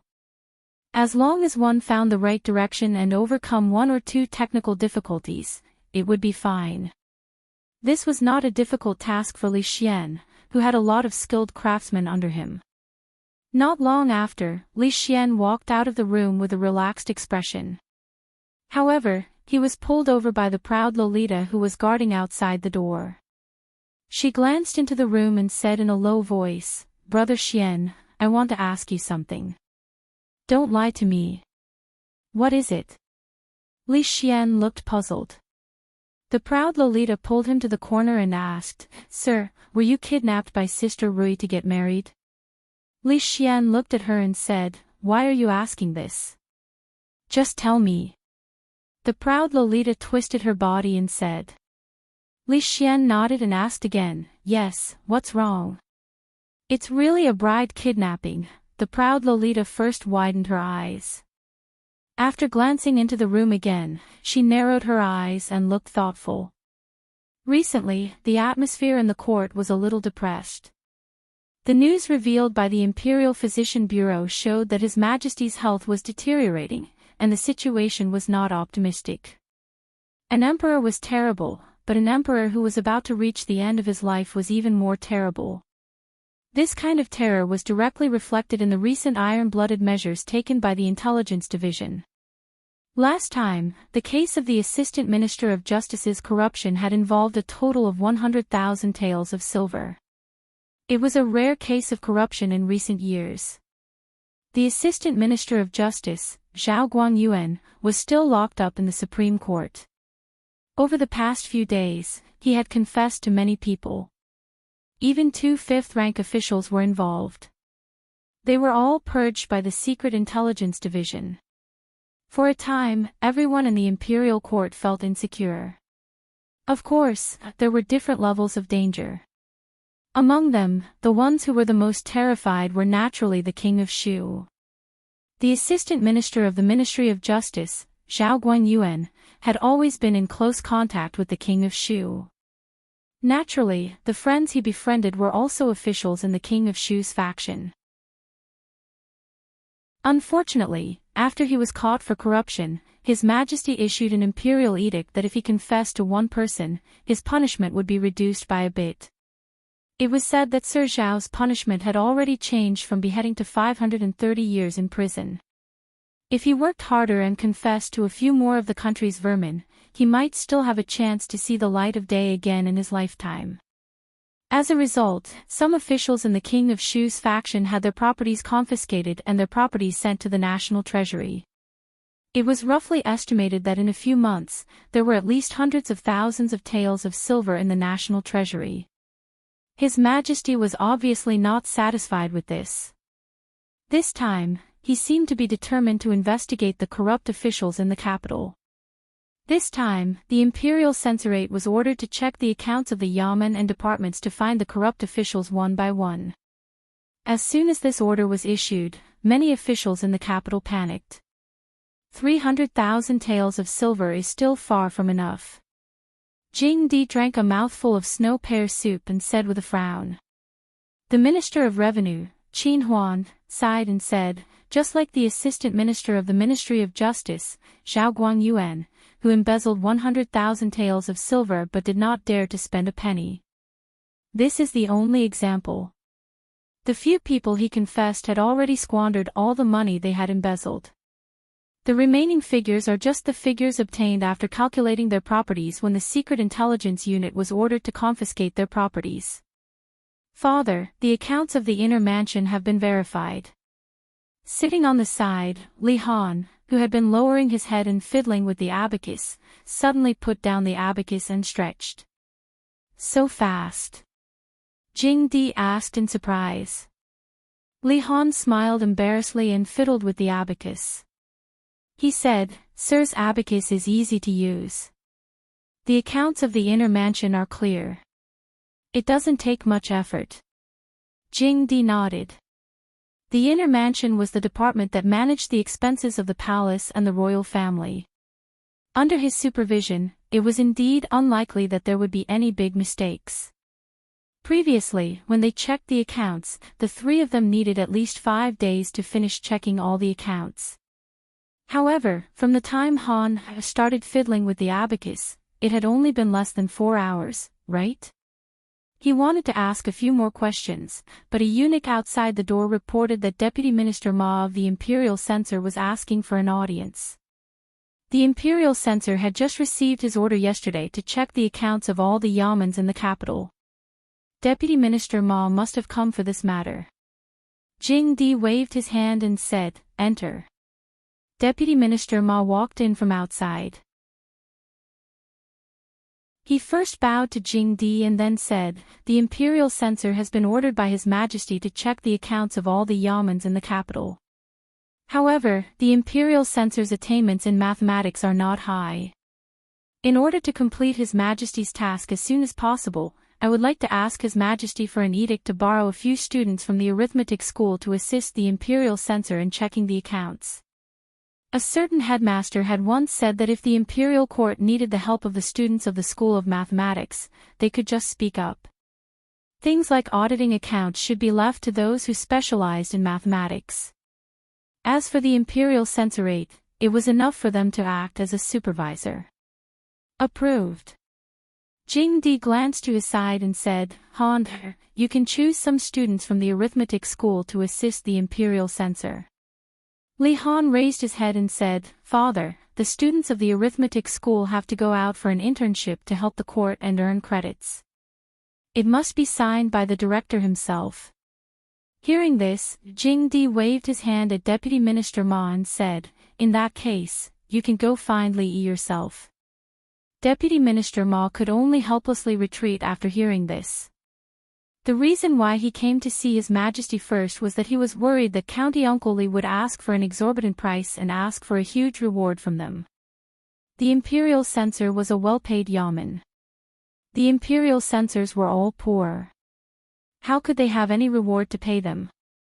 He sighed. Since His Majesty said so, he could only try his luck first. Borrow people. After listening to Deputy Minister Ma in front of him, Li Yi nodded and said, "How many people do you want?" Deputy Minister Ma looked at him and asked tentatively, "Director Li, how should we calculate the reward for the students?" Li Yi waved his hand and said, "They have the opportunity to contribute to the court. That is their duty. There is no need to talk about rewards."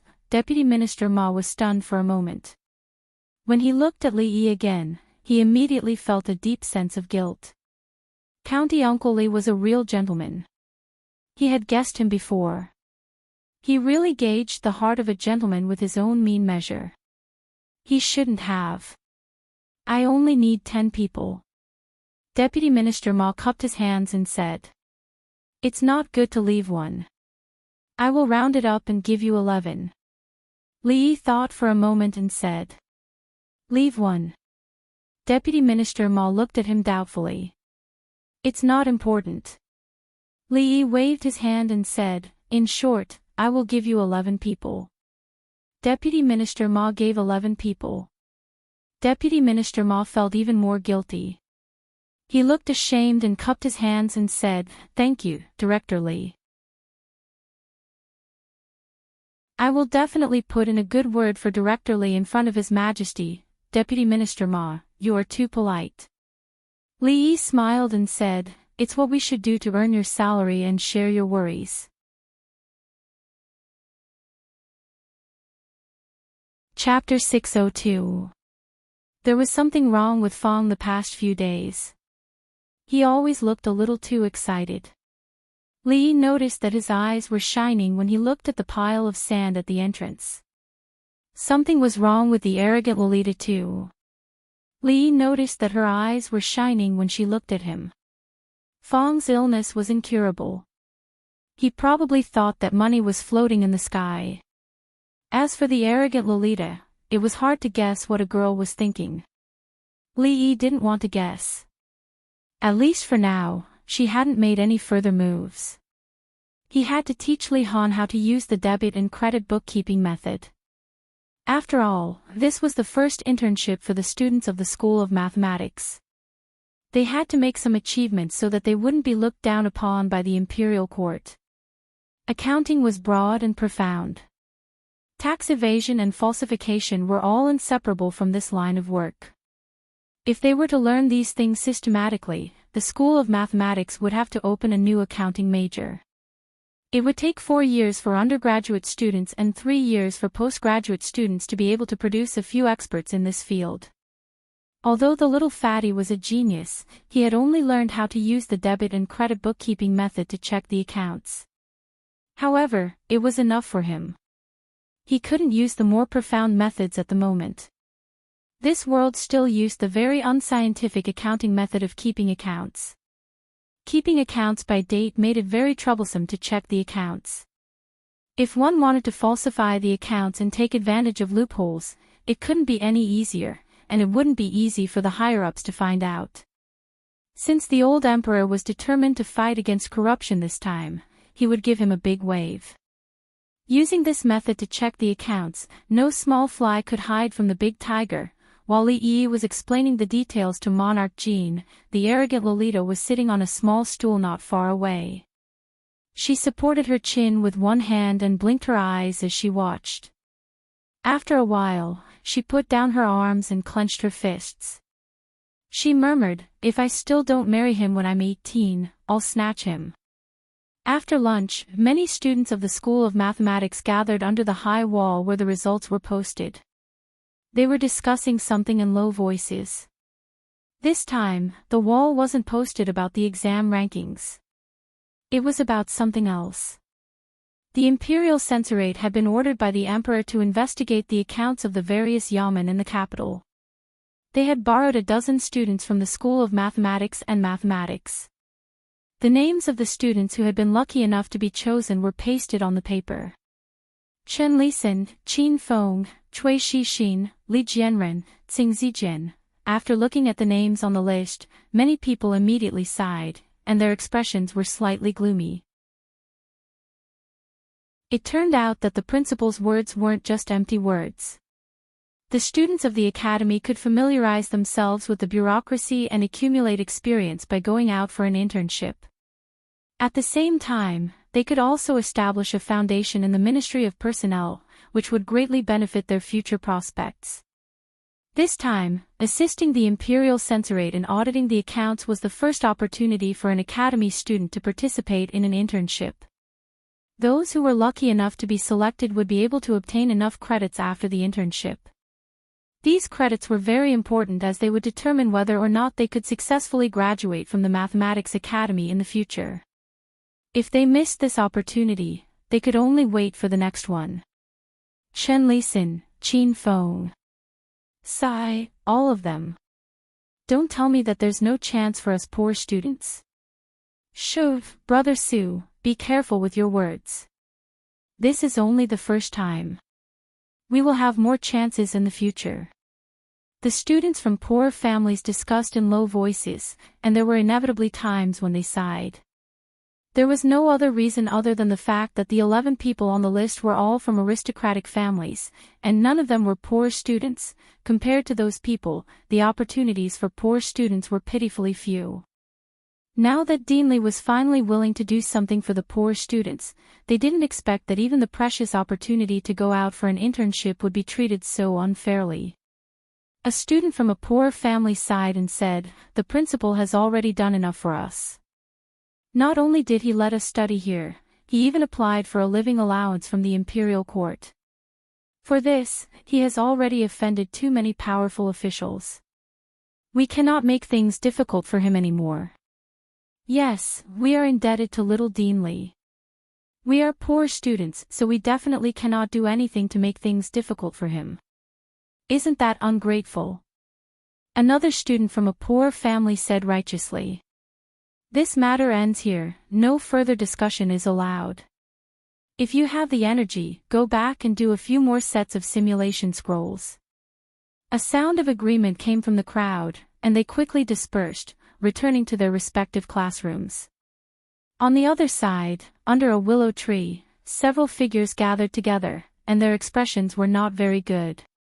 After a moment of silence, someone was finally the first to speak. That surnamed Lee would definitely not give such a good thing to us, and it just had to be the 11 of us, not one more, not one less. There must be a trick in this. Chen Lisan raised his head and said coldly. That's right. Qin Feng nodded, and then said, Qin Zhong and Qin Hao have already been eliminated by him. We have become a thorn in his side, a thorn in his flesh. This must be another plot of his. Cui Shixin was the calmest and most composed of them all. After thinking for a moment, he opened his mouth and said, but, this matter of checking the accounts was ordered by His Majesty to supervise the Imperial Censorate. That surnamed Li has no right to interfere. We are only accompanying the Imperial Censorate to check the accounts. I really can't think of any conspiracy he could have. Shixin is right, I also can't think of any conspiracy in this. Another young man said, moreover, this is indeed an opportunity for us, we can't let it go easily. The person who spoke was Xing Zijian, whose father was the assistant minister of the Ministry of Revenue. Among them, he could be regarded as a wise man. Cui Shixin and Xing Zijian's words were soon agreed by the others. The reason why they came to the arithmetic college was that they were not valued in their own families. The future master of the Qin family was Qin Lijun, not Qin Lisan. The Qin family had Qin Yu, and Qin Feng could not stand out. The Cui family naturally had nothing to do with Cui Shixin. Although they had powerful families behind them, they still had to fight for their own future. As for Xing Zijian, although he was the eldest son of the Xing family was just a new family in the capital city. More than 10 years ago, it was involved in a big case. All the men of the eldest branch were killed, and the women entered the musical house.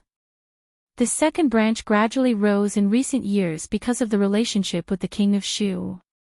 One person gritted his teeth and said, even if there is a conspiracy, we are not necessarily afraid of him.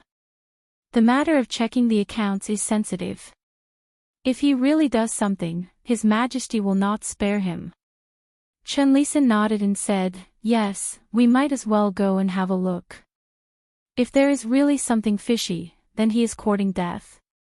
Everyone readily agreed, and there was no longer any worry in their hearts. Chapter 603. I'll leave the accounts to you.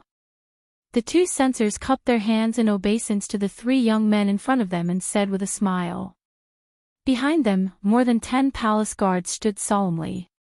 The three young men were dressed like scholars and had folding fans tied around their waists. They looked high-spirited, but there was a square object hanging on the other side, which looked a bit strange. You two are too polite. This is what we should be doing. Cui Shixin smiled and cupped his hands together. One of the censors smiled and said, time is of the essence. Let's talk as we go. Please. Cui Shixin extended his hand. They were ordered by the emperor to investigate the accounts. Cui Shixin and the others were divided into 4 groups of 3. At this time, the 3 of them were going to a county in the suburbs near the capital. Although there were 2 imperial censors in charge of this trip, the status of these 3 people was not ordinary. The 2 imperial censors did not dare to put on airs. Moreover, the deputy prime minister had already instructed them to show sufficient respect to the students of the Calculation Academy. Chen County was a small county less than 50 miles away from the capital. It was neither too close nor too far away. Although it wasn't as rich as Jing County, it was still near the capital. It wasn't rich, but it wasn't poor either. At this time, in the government office of Qin County, the county magistrate was pacing back and forth in the hall. His face showed a hint of anxiety. After a while, He raised his head and asked, "Are they coming today?"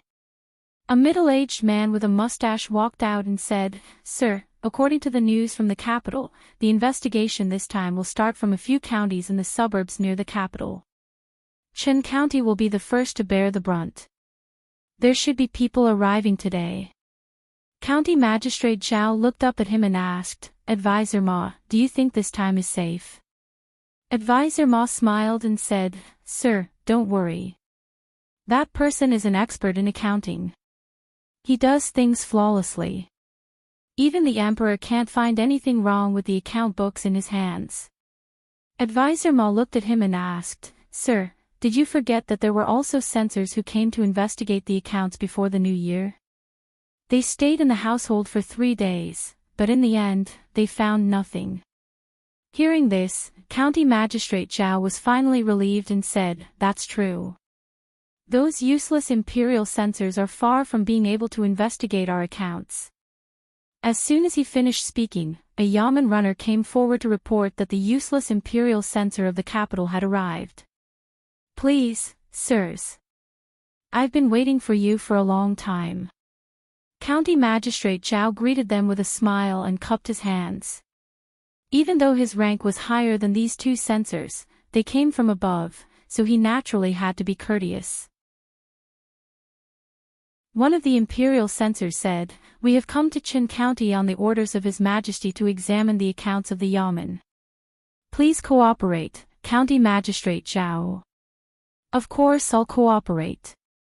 County Magistrate Zhao smiled and said, "A few days ago, an imperial censor came to investigate, but since it is the order of His Majesty, we naturally have to fulfill our duties. 2 sirs, please follow me." When County Magistrate Zhao led the 2 censors to the house, he looked back at the 3 young men behind him and asked in confusion, "These 3 are?" "He's a student who came along to audit the accounts," one of the imperial censors explained. County Magistrate Zhao nodded and didn't ask any more questions. He just felt that these 3 people were strange no matter how he looked at them, and a faint sense of foreboding arose in his heart. "All the accounts of last year are here."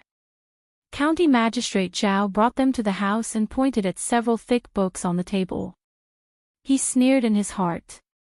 These things looked big, and it was impossible to finish reading them in a short time.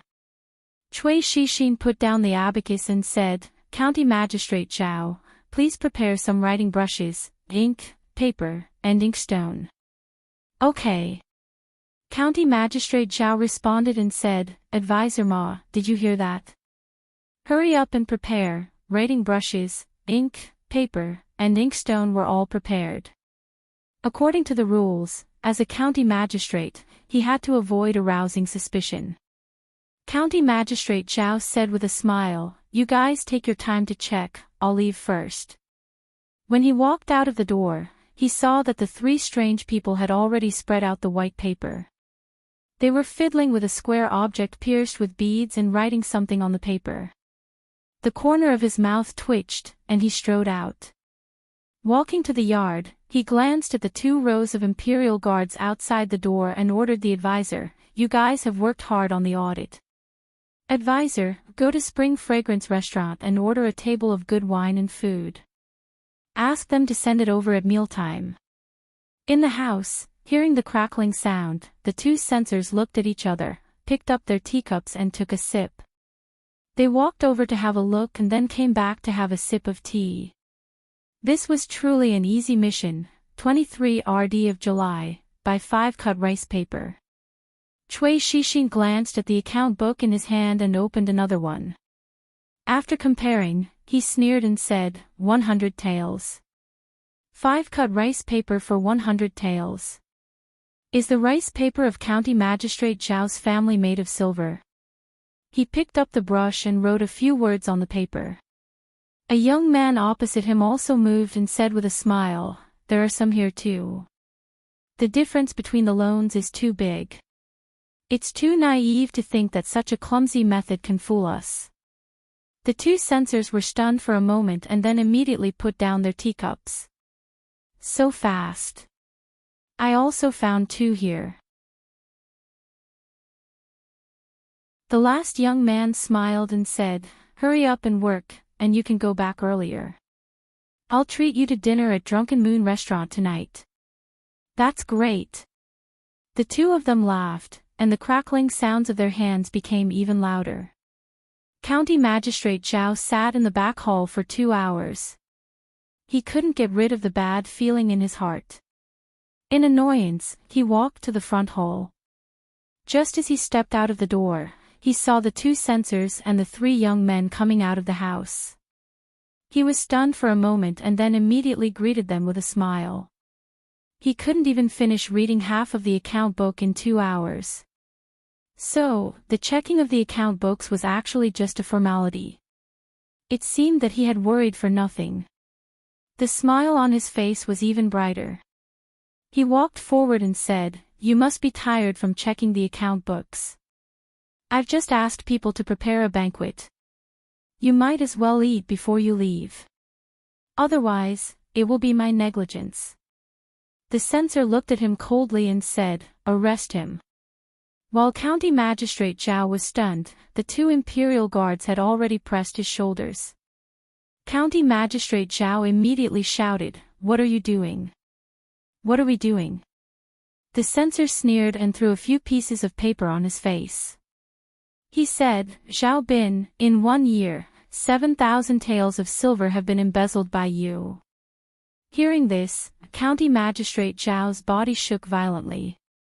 When his eyes swept over the papers on the ground, his expression was extremely frightened and then immediately turned pale. "Thank you 3 for today."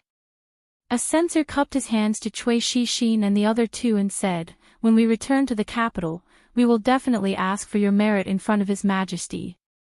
"Thank you very much, Your Excellencies." Cui Shixin smiled and cupped his hands.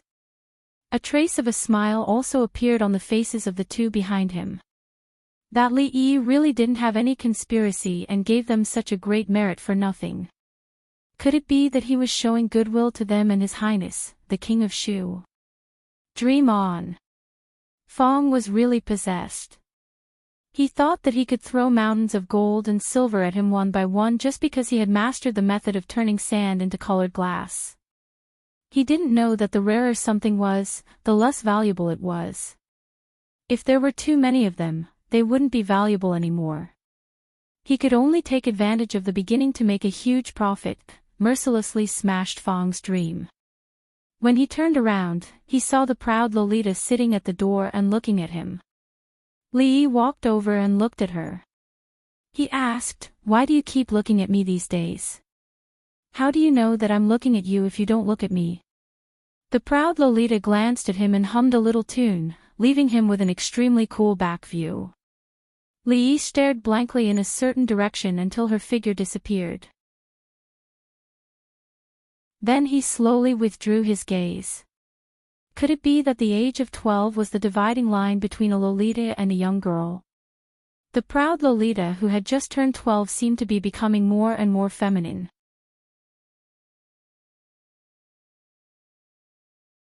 Chapter 604. The county magistrate of Qin County had embezzled nearly 10,000 taels of silver in 1 year. He was caught red-handed by the imperial guards and escorted to the capital. Wang County. One of the imperial censors cupped his hands in salute to the county magistrate and smiled. "Magistrate Cui is an honest and upright official. You are truly a role model for our officials. These accounts are clear and there are no problems. It is my duty." "You flatter me." Magistrate Cui smiled. "We still have duties to perform and will not stay here any longer. Farewell." The censor said to the county magistrate and turned to the 3 young men behind him. "Let's go. I will see you out." County Magistrate Cui escorted those people to the door. When the 2 censors turned around, he nodded to one of the young men in an unnoticeable manner. "Qinghe County. 3,000 taels of silver in half a year. Magistrate Wei, you are very capable." The censor named Wansu looked coldly at the magistrate and waved his hand. "Arrest him." They had just checked the accounts of Qinghe County and found that there was a deficit of 3,000 taels of silver. The accounts involved were all handled by this magistrate. According to the emperor's decree, anyone who embezzled more than 1,000 taels of silver could be arrested on the spot and escorted to the capital. Magistrate Wei was pressed on the shoulders by 2 imperial guards. He looked at a young man behind him and said loudly, "I recognize you. Xing family. You are from the Xing family. Didn't I reject your offer? How dare you frame me like this? I will definitely seek justice from the emperor. Take him away." Wan Su snorted. The students from the Abacus Academy had been ordered by the emperor to help them check the accounts. In reality, they were no longer helping. Without them, the mission would not have gone so smoothly. The deficit accounts were clearly displayed. No matter what personal grudges they had, corruption was corruption and there was no way to argue against it. Courting death. Seeing Magistrate Wei being escorted away, Xing Zijian's mouth twitched. He held the abacus in one hand and followed the others out of the county government. Within a day, 3 officials were escorted to the capital for corruption. The officials in the counties near the capital were in a state of panic. The people in the yamen of the capital who had not been found finally began to panic.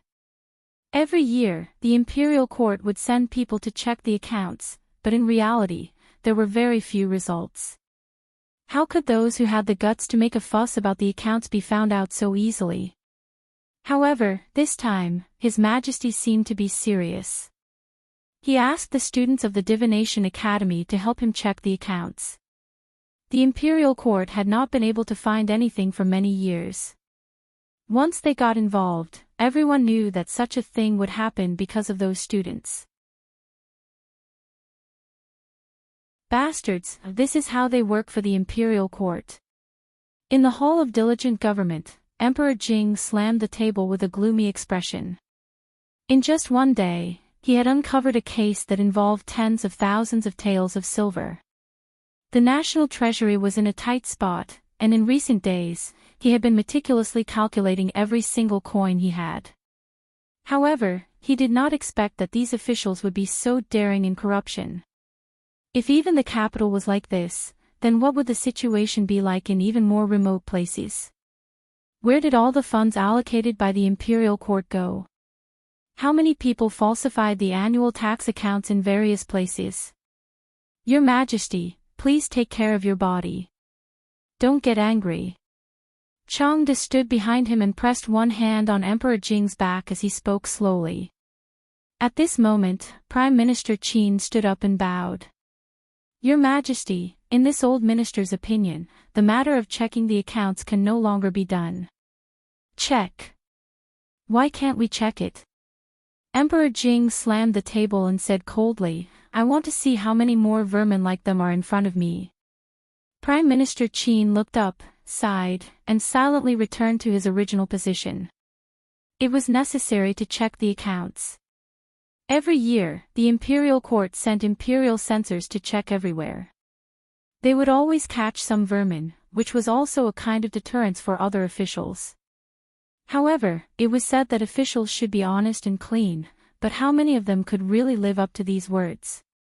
He had already understood the method of checking the accounts of the students of the academy. In this way, almost all the officials' accounts would be exposed in broad daylight. How much of a shock would this cause to the entire imperial court and the whole world? If they really did as His Majesty said and thoroughly checked, I'm afraid, the country would no longer be a country. Emperor Jing looked down at the dozen people below and asked, Dear ministers, what else do you want to say? No one, including the 2 prime ministers and the 6 ministers, answered. They were all old foxes in the officialdom. This time, His Majesty was clearly determined to eliminate a group of people. If they raised objections at this time, didn't it mean that they had a guilty conscience? Moreover, during this period of time, His Majesty's actions had become more and more resolute. He was autocratic and even refused to listen to advice. Even if most of the edicts were for the Jin kingdom and the world, his methods were still too tough. If it was not handled well, the entire imperial court would be shaken. In the academy, Chen Lisan, Cui Shixin, and the others had just returned. They all looked happy and high-spirited. Our luck is really bad. Why are you the only ones who found out? Li Jianren looked a little depressed and said with a sigh. The other three groups all had gains today. Only they did not find any big mistakes in the accounts, so they returned empty-handed. Cui Shixin smiled and said, "It's okay. I'm afraid it will take a long time to check the accounts. Your luck won't always be so bad." At this time, Tsing Zijin suddenly looked at Cui Shixin and asked, "The county magistrate of Wang County?" Cui Shixin looked at him and said, "He's an uncle in the family." They looked at each other and smiled. They both understood something from each other's eyes. This time, we can finally hold our heads high. Chen Lisan smiled and couldn't help but show a proud expression on his face. Before today, they did not even think that they would have such a big harvest from the accounts. Those imperial censors were all decorations. As long as they did not make it too obvious, this was completely a feast for them. When he thought about the faces of those people at home, he couldn't help but feel extremely happy. The other students of the academy looked at them with envious expressions as they walked past them.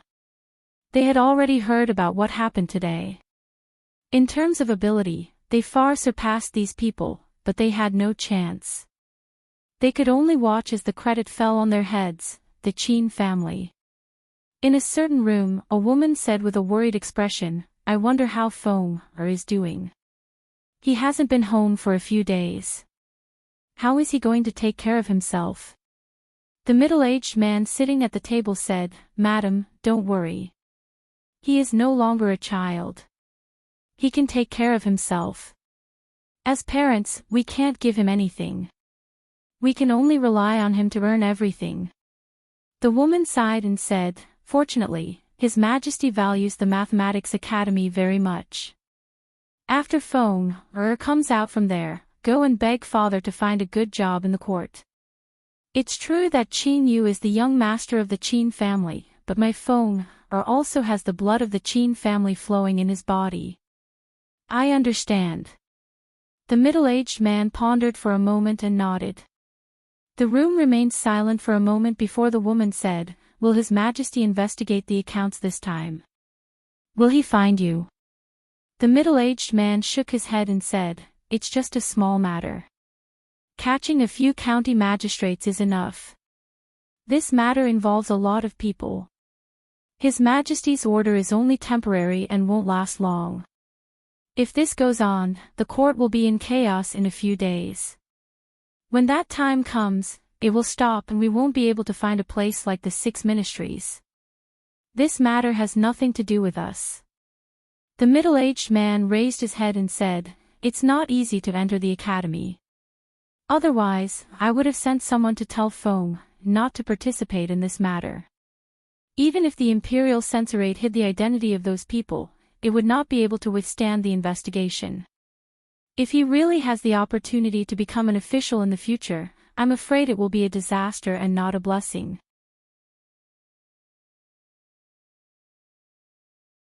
Chapter 605. Young Master, the Imperial Court seems to be checking some accounts recently. They have found more than a dozen corrupt officials. Everyone is talking about it. Should we also check the accounts of the shops? Feng walked into the room from outside and asked Li Yi. "No need."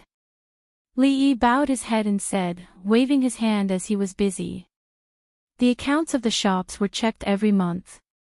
They had been taught how to check the accounts. Maybe someone could take a little advantage, but it was unlikely for a slightly larger amount to happen. "He's not one of us. He might have other intentions," Feng said with some worry. "What should be checked has been checked. Nothing can be found even if you check again. Instead, it will make others think more, which will do more harm than good." Li Yi looked up and said, "If it were you, would you be willing to be checked all day?" Okay then. Fong thought about it and felt that it made some sense. He was also uncomfortable to be suspected by his wife for hiding money all day long. If you are really greedy and someone comes to check you, what will you do? Fong glanced at Li Yi and said, Young master, I don't hide money. You can't say that. I didn't say that you hid money to buy jewelry for Xiaohong. Li Yi waved his hand and said, I mean, if you are a shopkeeper of a shop and someone comes to check you because you are greedy, what will you do? That depends on how much I am greedy, Fong thought about it and said. Thousands of taels. Thousands of taels. Fong curled his lips and said, Can thousands of taels be called greedy? He almost forgot that this guy's current net worth couldn't be measured by common sense. He asked again, Hundreds of thousands of taels. Hundreds of thousands of taels. Fong looked at Li Yi and suddenly laughed. If hundreds of thousands of taels are found out, won't it be fatal? If it were me. A sinister smile appeared on Fong's face. He slowly raised a hand and made a gesture of cutting his neck. The county magistrate of Qin County had all his property confiscated, his official position removed, and he was sent to prison. The magistrate of Qinghe County had the same treatment as him. Later, 2 officials who were found to have embezzled tens of thousands of taels would probably lose their heads. His Majesty had just flown into a rage in the Golden Hole.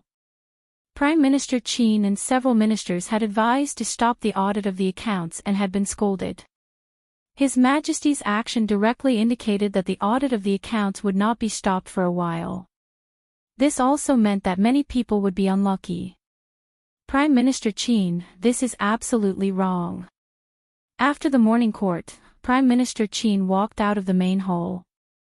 A middle-aged official followed behind him and said anxiously, Purging all the corrupt people in the Qin dynasty cannot be so eager for quick success. If His Majesty continues to be so radical, the imperial court will fall into chaos in less than half a month. His Majesty has made up his mind.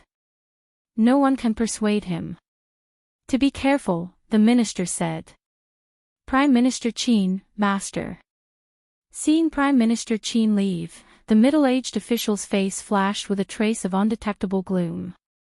He walked out of the palace gate, got on a carriage, and said in a low voice, Investigate. A sound came from outside the carriage. Someone was walking away. Who is it? Find them immediately. We can't let them investigate any further. Send people to Qin County, Wang County, and Qinghe County to inquire, find a way to make them stop. If necessary, don't hesitate to. The same gloomy voice sounded in some parts of the capital. The Imperial College was different from the Imperial College. It implemented a semi-closed management. There were 5 days of classes and 2 days of rest. During these 5 days, no student was allowed to leave the college unless there was a mission. Today was the day of rest that they had been waiting for. The students were free to go out and visit their relatives and friends, or go to the brothel to have some fun. It was their freedom. When Qin Feng stepped into the Qin family's gate again, he finally felt a sense of relief. Young master, slow down. Qin Yu walked out of the mansion with a few green-clothed servants following behind him, cautiously reminding him of this. Qin Yu glanced at Qin Feng before shifting his gaze and brushing past him. Trash. Qin Feng watched the young master of the Qin family walk past him. When the few of them walked away, he whispered. In the mansion, the person he disliked the most was this young master of the Qin family, who had a tarnished reputation and almost lost the face of the Qin family. However, this person was the eldest son of the Qin family. In the end, the Qin family would be handed over to this person. Qin Feng gritted his teeth and secretly spat in a certain direction. He strode into the mansion. Feng, you're back. How are you in the academy? Are you used to the food and living here? A middle-aged woman came out from the courtyard and grabbed his arm. I'm used to the food and living here. Qin Feng said with a smile. Mother, let's go in and talk. Prime Minister Qin had a prosperous family. He had a total of 5 sons, 3 of which were officials in the court. The eldest son of the Qin family was considered to be the one most likely to take over Prime Minister Qin's position. However, because he lost a game in the court, he was transferred away from the center of power. Now, although Prime Minister Qin was still supporting the family, the Qin family's decline was obvious. Today was the Qin Manor's monthly family banquet. Although Qin Feng also had the qualifications to participate in the family banquet, in the past, he could only sit in the corner. As for the topic of the banquet, it had nothing to do with him. Feng, how are you doing in the academy? I heard that your Dean Li is very powerful. How powerful is he? A voice came from beside him. Qin Feng turned his head and looked over. He casually said a few words and then retracted his thoughts. Sitting beside him was his 5th uncle. Although he was a generation older than him, in terms of presence in the Qin family, he was inferior to him. Because of an incident 2 years ago, he lost all face and became the laughingstock of the capital. Even the servants of the Qin family, who were respectful to him on the surface, were probably mocking him in their hearts. Glancing at Qin Yu, who was sitting very close to the front, a trace of gloominess flashed through his eyes. At this time, Prime Minister Qin's eldest son, Qin Yan, opened his mouth and said, "The Calculation Academy is a good place. If you can successfully graduate from there, your future prospects will be limitless." Qin Zhong. What a pity. Knowing the importance of the Calculation Academy, the Qin family arranged for 2 people in the Calculation Academy, Qin Zhong and Qin Feng. However, Qin Zhong was expelled from the Calculation Academy on the first day. The reason given by the Calculation Academy was very sufficient. Even the Qin family had nothing to say. Qin Zhong lowered his head. At this time, it was better for him not to open his mouth. Qin Yan didn't seem to have any intention of continuing this topic. He thought of something, looked at Qin Feng and asked, "Feng, do you know who the Calculation Academy cooperated with the Imperial Censor to investigate the accounts?" For an official of Qin Yan's level, he actually didn't pay much attention to the events of the past 2 days. The accounts couldn't be traced back to him and the Qin family. He also wouldn't go and provoke the emperor at this time. At this time, he only asked in passing. Qin Feng was just thinking about how to reveal this matter. He really wanted to see the shocked expressions on the faces of his uncles and grandfather.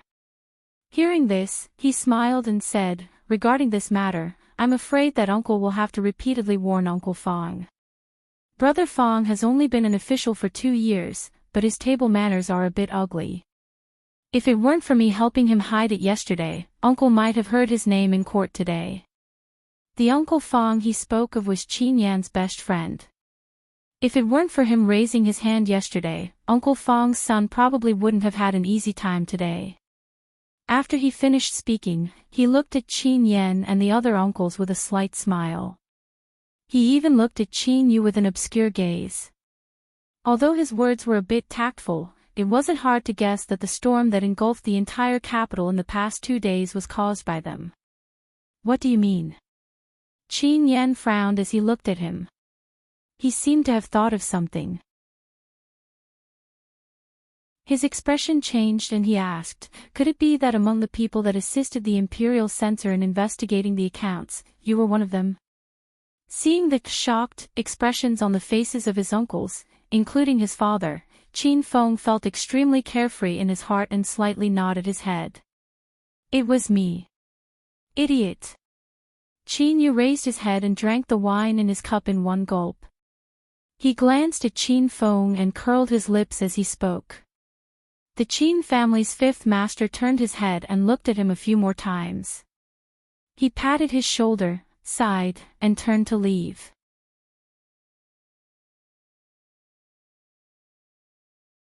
Chapter 606. Why? I'm doing things for His Majesty and the Imperial Court. What did I do wrong? Qin Feng stood up with a flushed face and looked angrily at the family elders. Fool, is this something you can interfere with? The Qin clan's fourth master, who was also Qin Feng's father, pointed at him and said angrily, Do you know how many courtiers you've offended and how many enemies you've made for our Qin clan? Qin Feng originally thought that he would receive praise from everyone, but he didn't expect to be reprimanded instead. Qin Feng's heart was filled with anger. The Qin clan was Qin Yu's Qin clan, not his Qin clan.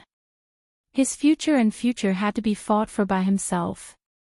This was his opportunity, an opportunity that he couldn't obtain in the clan. He looked straight at his father and said loudly, This is an order from His Majesty. What does it have to do with the Qin clan? The situation in the Imperial Court is very complicated. Do you really think this matter is as simple as an audit? Qin Yan looked at him and said in a deep voice, Your investigation has directly pushed our Qin clan to the opposing side of all the courtiers. Also, the Qin clan, the Chui clan, the Xing clan. You've caused a great disaster this time. Qin Yan's face was incomparably gloomy. This disaster not only implicated their clans, but also the king of Shu behind them. Li Yi's method of killing with a borrowed knife was too sinister. Qin Xiang, who was sitting at the head of the table, stood up and said slowly, There's no need to go to the academy tomorrow. You're not allowed to interfere in this matter. Qin Feng's face was filled with dissatisfaction. Just as he was about to speak, a Qin family servant rushed in from outside and said, Not good, the Qin family's Li Sen, young master Li Sen was poisoned to death when he was eating at Drunken Moon restaurant. When everyone in the hall heard this, their expressions changed. Qin Feng was stunned for a moment and looked over in disbelief. Qin clan's Qin Li Sen was eating with friends at Drunken Moon restaurant.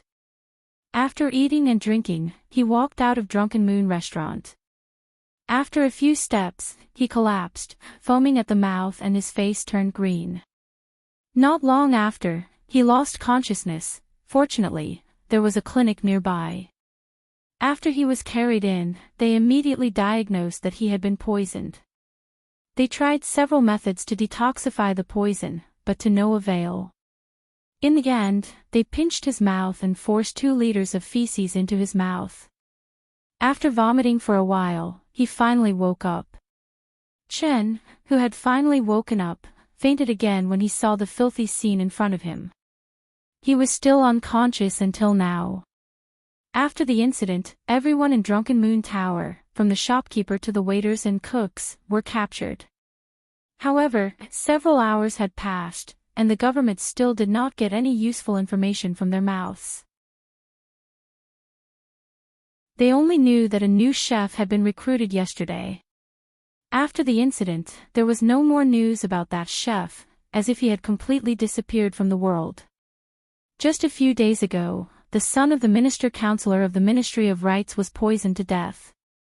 This matter had not been completely settled yet, and now another son of the Qin clan had been poisoned.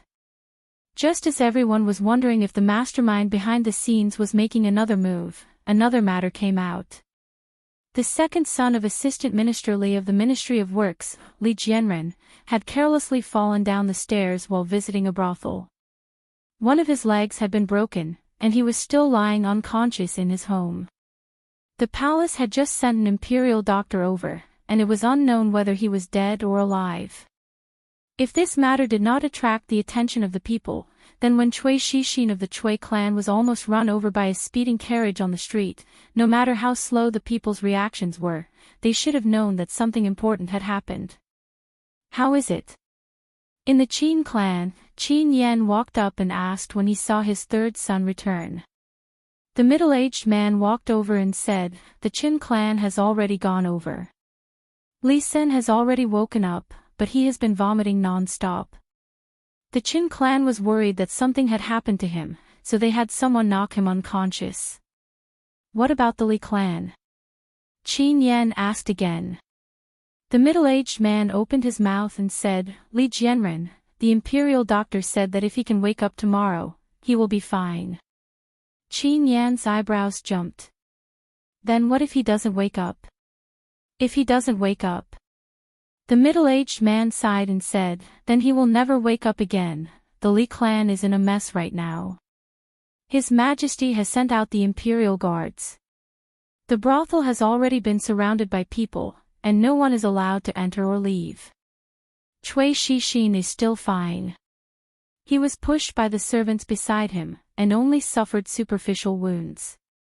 The middle-aged man's face was gloomy as he said, those people, they are too bold. His Majesty has said that if they embezzle more than 30,000 taels of silver, their heads will be left behind. Qin Yan slowly opened his mouth and said, if they don't do this, what awaits them is also death. Chen Lisan was poisoned, Li Jianren's life and death were unknown, and Cui Shixin was almost run over by a carriage on the street. Behind the two of them, Qin Feng stood there, his lips pale, his body trembling, and waves of dizziness assailed him. Qin Yan turned his head to look at him and asked, now, do you know what stupid things you have done? Thump. Qin Feng's legs went soft, and he knelt down. Chen Lisan, Cui Shixin, Li Jianren, the three famous hedonistic young masters of the capital met with misfortune at the same time. After the authorities got involved in the investigation, they naturally dug out many details that people didn't know. For example, they were all students of the Mathematics Academy. Another example was that they all participated in helping the Imperial Censorate investigate the accounts. After knowing this information, the matter couldn't be any more obvious. Revenge, or perhaps it was intimidation, or threats. In a short period of a few days, many officials in the capital were sent to prison by them. Those who should be confiscated had their houses confiscated, and those who should be beheaded were beheaded. Some people had no future, and some people lost their lives. How could matters in the officialdom be so simple?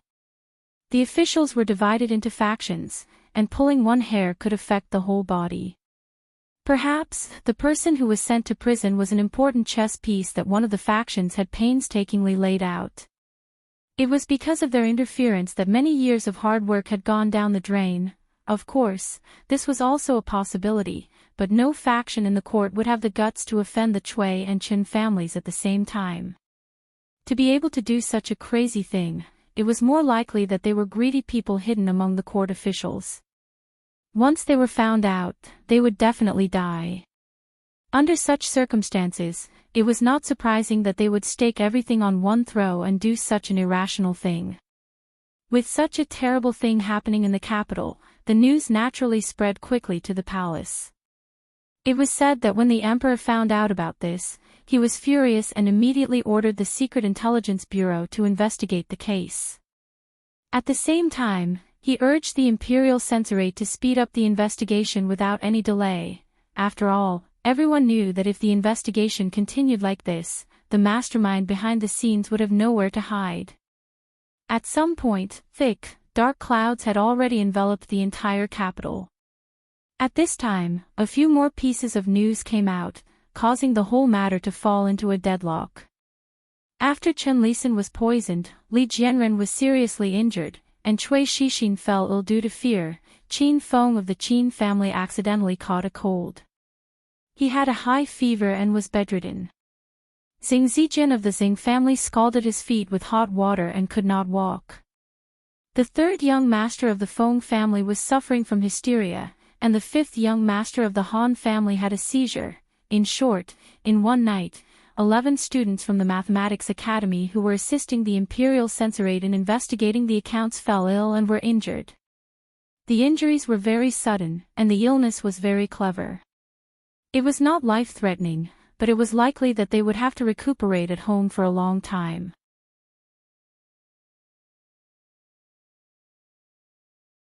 Chapter 607. Qin Feng lay on the bed, his face pale.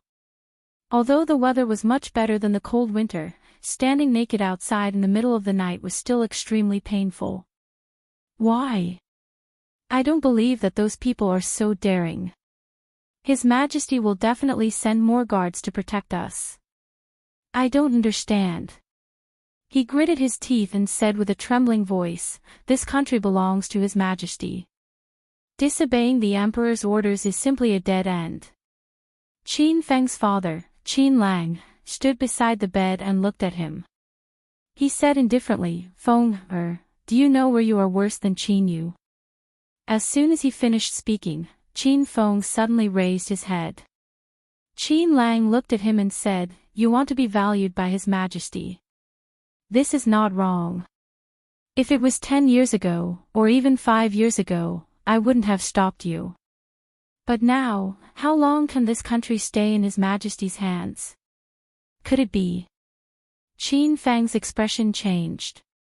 Before this, his father had never told him about these things. Qin Lang looked at his pale son and sighed. He said slowly, "After this incident, you should obediently stay in the mathematics school. When the time is right, you will naturally have a bright future. Don't do these things anymore. Does it still hurt?" Xing Zijian's feet were wrapped in a thick white cloth. A luxuriously dressed woman walked in and asked with a worried face. Xing Zijian gritted his teeth and said, "No, it doesn't hurt anymore." "How can it not hurt when it's boiling water?" A middle-aged man walked in from outside the door. He coldly snorted and said, "Making you unable to get off the ground for 2 months is already very light. Otherwise, you will end up like the two from the Chen and Li families." Thinking of Chen Lisin and Li Jianren, Xing Zijian lowered his head and a trace of fear appeared on his face. Feng family. The current head of the Feng family warned his third son, "Remember, you are suffering from hysteria. Without my permission, your hysteria cannot be cured. Forget it, don't go to the mathematics school for the time being." In the Han clan, a young man said with a bitter expression, "Father, why did you say that I'm suffering from horse fever? Even if it's hysteria, it's fine. Horse fever. How am I supposed to live in the future?" The head of the Han clan snorted coldly and said, "Your hysteria has been used by the Feng clan. You just have to bear with it.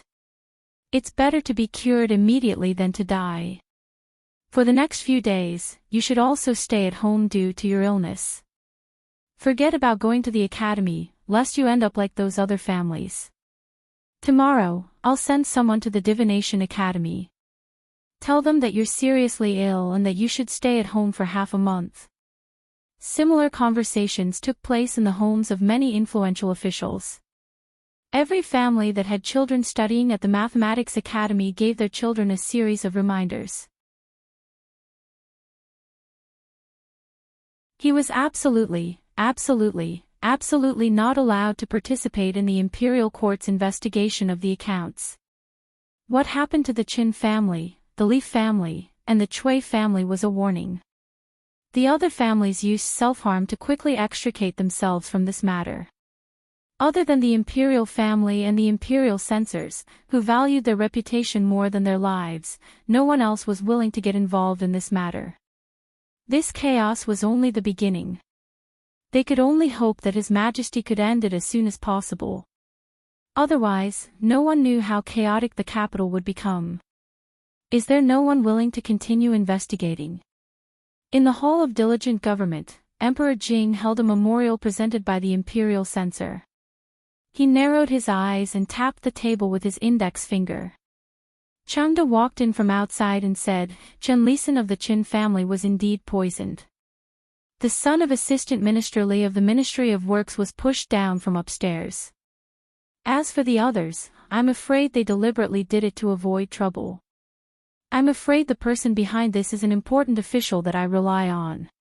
Emperor Jing sighed and said, "Changde, you have followed me for so many years. Tell me, was I really wrong this time?" A gloomy expression appeared on Changde's face. He said, "Your Majesty is naturally not wrong. This old servant also wants to find and kill those vermin who do not do anything. It was a wise decision for Your Majesty to ask County Uncle Li to establish the School of Mathematics. Otherwise, I'm afraid that you will never know that these people exist." Emperor Jing covered his chest and pointed to the thick pile of memorials on the table. He said, "Look, these are all memorials to stop investigating the accounts of the officials in the capital. In the court, everyone is in a panic. If I really continue investigating, the court will be in chaos." Changde raised his head but did not say anything. Now that things had reached this point, only His Majesty could make a decision.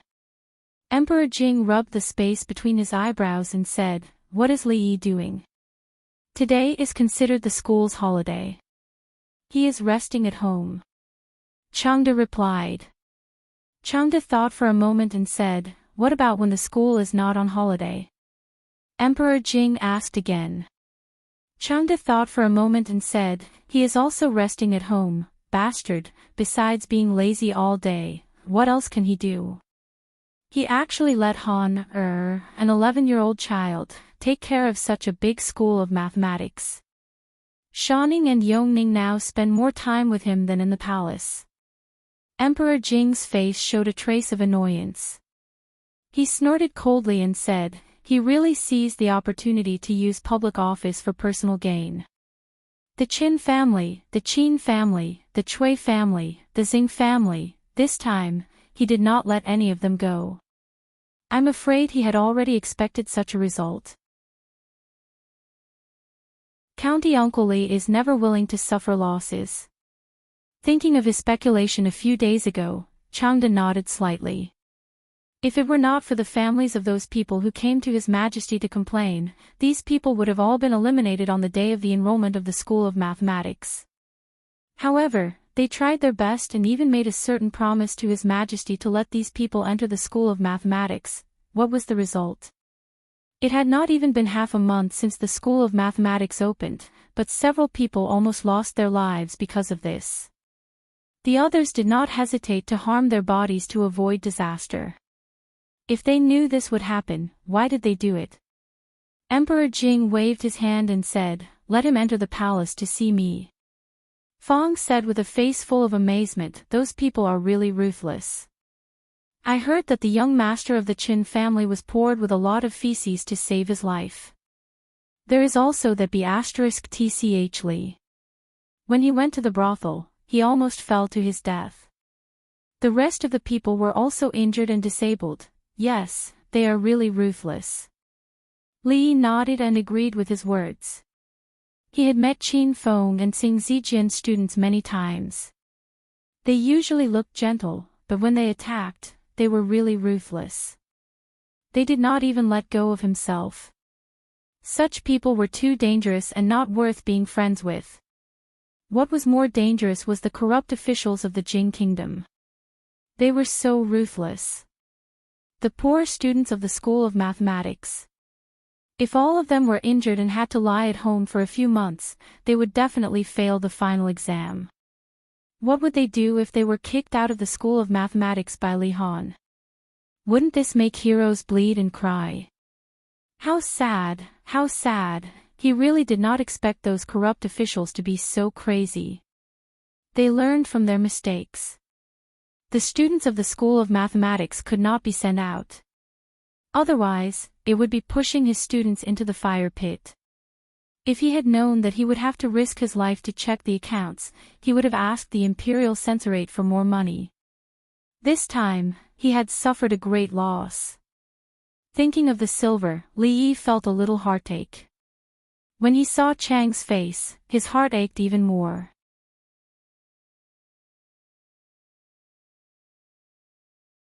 Chapter 608. Your Majesty, Changde's face was stiff.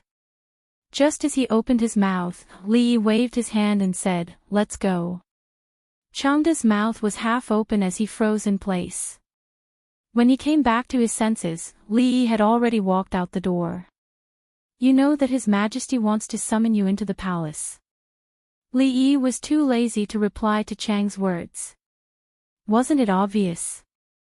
The old emperor had obviously gone overboard with the investigation of the accounts. He was probably doubting his life right now. Moreover, Changde was the old emperor's personal eunuch and would not easily leave the palace.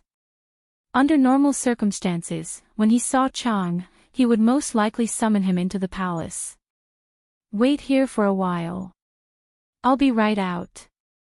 At the palace gate, Li got off the carriage and turned his head to speak. Seeing Fang's hesitant expression, he looked at him and asked, "What's the matter? Say it. Son-in-law, can you bring me in with you this time?" Fang had a troubled expression as he said, "I haven't seen what the palace looks like yet." Li looked at Changde and saw him nod. He had the others wait at the palace gate. He waved at Fang and walked into the palace gate. Fang followed closely behind.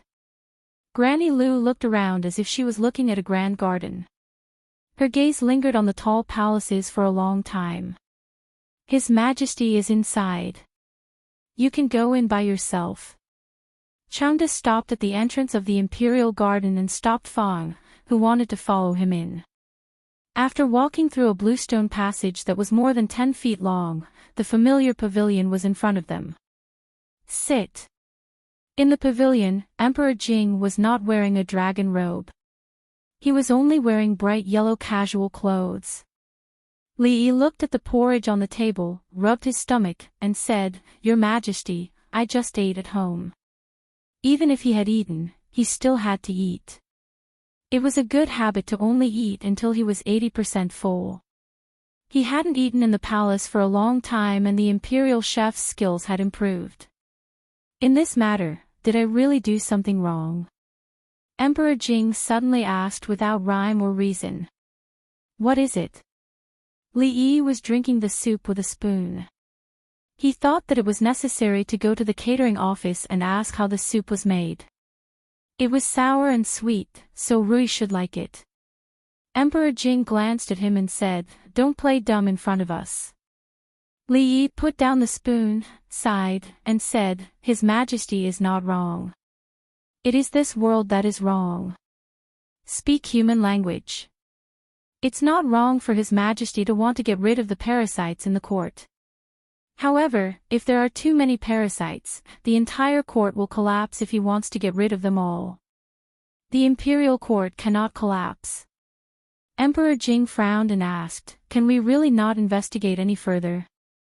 Li drank another mouthful of soup and said, "If we don't investigate, wouldn't it be too easy for them?" "Are you going to investigate or not?" Emperor Jing looked at him and asked. "Investigate." Emperor Jing was about to ask him how to investigate, but Li Yi's tone changed. "Investigate. Whether to investigate or not, it's up to your Majesty to decide." Seeing that the old emperor's breathing was a little short, as if he was about to have an asthma attack, Li Yi hurriedly said, Your Majesty, what's wrong with you?" "Someone, call the imperial doctor. How can we keep the court in order and make them spit out the money they have embezzled?" Emperor Jing looked at Li Yi and said, "I will leave this matter to you." Li Yi almost spat out the soup and said, "Your Majesty, this is too offensive. It will offend all the civil and military officials in the court." Emperor Jing looked at him and asked, "So you want others to offend you?" Someone has to disregard their own interests and do something for the country.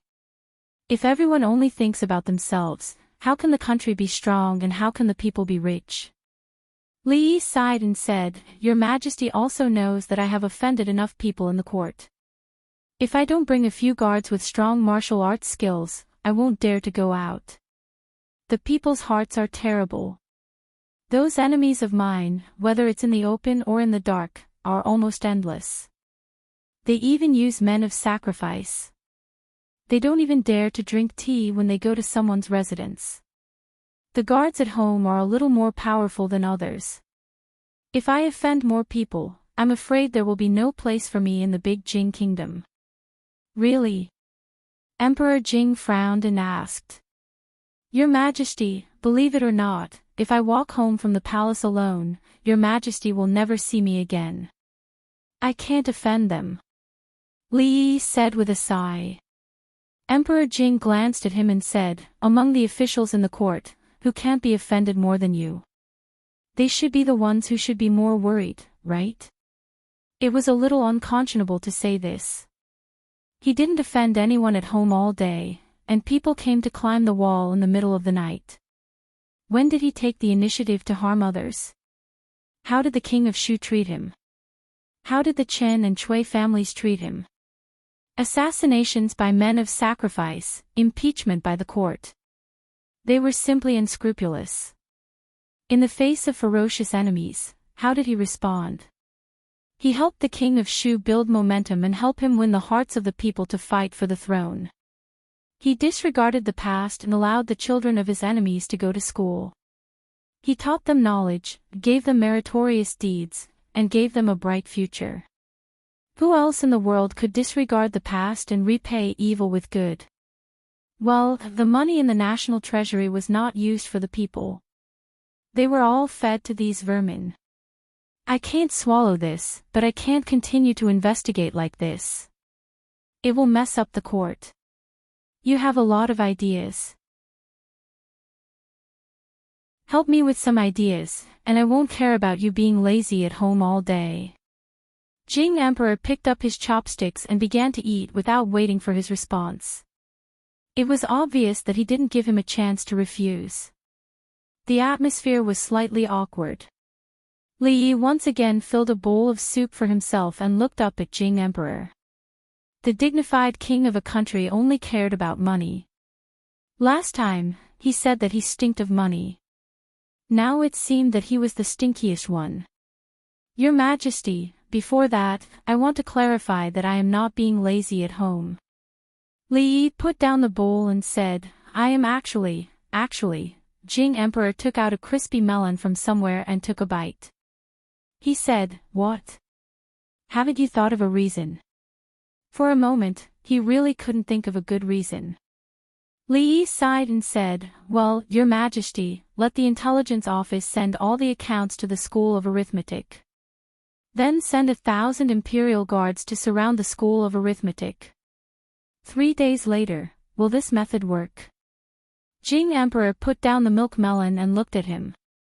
Li Yi took the last milk melon on the table and took a bite. He said, whether it will work or not, we will know after we try it. Then he added, by the way, send the accounts that have been checked over together. Jing Emperor looked at him and asked, why? Li Yi explained, the School of Arithmetic has developed a new and more scientific method of checking accounts. The accounts that have problems in the past must have problems. The accounts that have no problems in the past may not be really good. In that case, let them send it together. Jing Emperor nodded.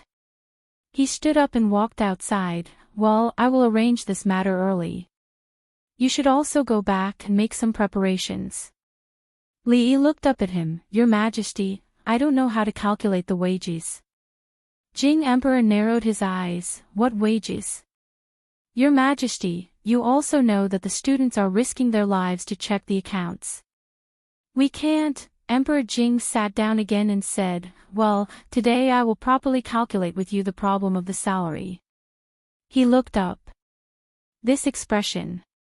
How is this calculating wages? It is clearly calculating accounts. Your Majesty, go first. Li Yi picked up the spoon again. I will finish this bowl of soup.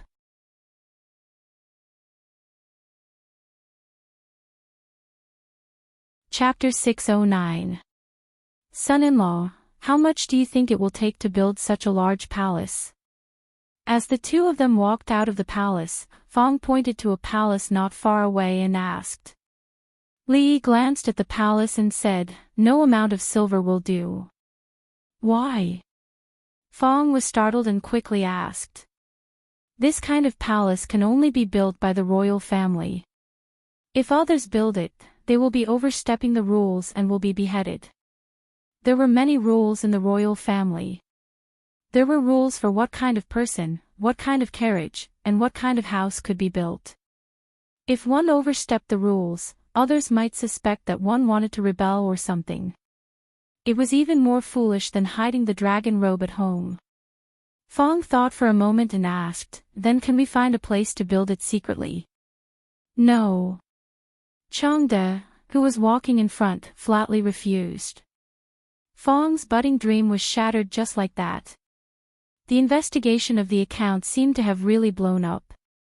Although a few students from the School of Mathematics who were assisting the Imperial Censorate couldn't continue the investigation due to their injuries and illnesses, the Emperor's determination to eliminate corrupt officials didn't change at all. The Secret Intelligence Unit moved out that night. From the 6 ministries to the local government, all the accounts were packed and sent to the School of Mathematics. Even the places that had been checked before were checked again. Seeing the accounts being carried away box by box, many officials' hearts raced.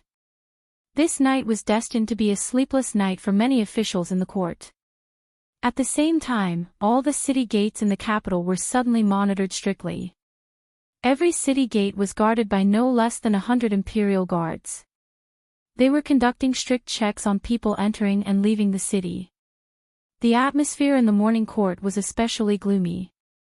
Other than a few insignificant reports, all the officials stood in their positions obediently and didn't say a word. As usual, the Emperor announced the end of court after asking a few questions. The officials who had left court were no longer talking and laughing as they usually did. They were all in a hurry. When they left the palace, they couldn't help but look in a certain direction. Even the figures of the 1,000 imperial guards at the entrance of the School of Mathematics could still be vaguely recognized. When he raised his head, the clear sky seemed to be covered in thick dark clouds that pressed down on him, making it hard for him to breathe. The Qin family. Fool!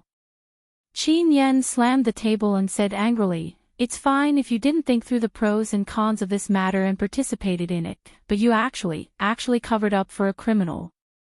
Do you know that the accounts you checked this morning have all been sent back to the School of Divination?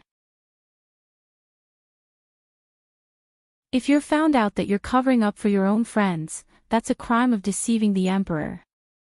Looking at his furious uncle, Qin Feng's already pale face turned even paler. Then, he felt the world spin around him. His vision went black and he lost consciousness. Feng Er. A middle-aged woman's expression changed, and she quickly walked to the bed. "In Kai Feng, there's Justice Bao. He's impartial and incorruptible." In the small garden of the Qin manor, the 5th master of the Qin family drank a little wine. From time to time, he would pinch a bean into his mouth and shake his head. "5th master, what kind of place is Kai Feng?" A big man standing behind him asked in confusion. "It's written in the opera. Who knows where this place is?" The 5th master of the Qin family didn't even raise his head as he said, "In the future, don't doze off in the brothel and ruin 5th master's mood." The big man nodded repeatedly. The 5th master was extremely fond of opera. It was said that his most beloved concubine was an entertainer. Later on, she died for some reason. However, this hobby of the 5th master had never changed. The 5th master of the Qin family suddenly sighed and said, "Feng Er, this child's brain is still too simple. If he becomes an official in the future, I'm afraid he'll be eaten by others until not even his bones remain." After a pause, he continued, "However, I'm afraid he won't have the chance to become an official in the future." The Xing family. "Idiot, look at what stupid things you've done." The head of the Xing family, the right assistant minister of the Ministry of Revenue, Xing Shichen, slapped his son's face. His expression was exceptionally sinister. "Cover up? Who do you think you are? You still want credit? There's no credit left. Do you know what this is? This is deceiving the Emperor. Even losing your head is not enough." Hearing this, beads of sweat rolled down Xing Zijian's forehead. His whole body trembled like a sieve. The Chui family. The Chen family. The Feng family. The Han family. Li Yi. After several officials scolded their sons, they gritted their teeth and spat out these 2 words. After gnashing his teeth for a while, the anger on his face turned into deep regret. The Academy of Mathematics should not have begged His Majesty to let them in. Half of the children of the aristocratic families are on sick leave. Li Yi put down his book and looked up. A professor from the Mathematics Academy quickly said, "Yes, Sir Dean. Today, there are less than 30 people who return to the academy. Li Yi waved his hand and said, then give the rest of them a few days off. It just so happens that the academy is busy these few days. They won't be able to help much. As soon as he finished speaking, a general of the Imperial Army walked in from outside. He cupped his hands and said, Sir Li, all the accounts have been delivered. Thank you for your hard work. Li Yi stood up and said with a smile. The leader of the Imperial Guards was flattered and quickly said, we are following the Emperor's orders. This is our duty. Sir Li, you are too kind. At this time, the 66 students from poor families had gathered at the entrance of the Mathematics Academy's classroom. This is your first chance to serve the Imperial Court. What you need to do is to carefully check these accounts. Every time you find a problematic account, you will be able to accumulate 1 credit. This credit will be used for the final evaluation at the end of the semester. Li Han put his hands behind his back and paced in front of the students. He said something loudly and occasionally stopped to look at his palm before continuing to speak. The students from poor families were excited. This was the first time they had a chance to apply what they had learned. Not to mention, they could also obtain credits. They would not have to worry about the final examination and would be able to contribute to the Imperial Court. They had long been eager to give it a try. At this moment, no one held any grudges against the 11 children of the aristocratic families who monopolized this opportunity. Poisoning, pouring feces, breaking a leg, being hit by a carriage. It turned out that going out for an internship was so dangerous. If that was the case, wasn't this the dean's way of protecting the students from poor families? The dean had really put in a lot of effort. Now that they could sit in the Mathematics Academy and be protected by so many Imperial Guards, it was all because of the dean. Even if those corrupt officials wanted to take revenge, they would not be able to do so. Thinking of this, everyone looked at the figure walking over from the side, and their faces were filled with deep gratitude. Time is of the essence. Everyone, keep your spirits up. We must finish checking all the accounts within 3 days. Li Yi walked in front of everyone and looked at them. Are you confident? Yes. Everyone answered in unison. Not long after, the entire Mathematics Academy was filled with the sound of beads colliding with each other. Every official who passed by the School of Mathematics couldn't help but feel depressed. It seemed peaceful outside, but everyone knew that a storm was brewing inside that could engulf the entire Imperial Court. Once the gates of the Mathematics Academy were opened, a terrifying storm would be released.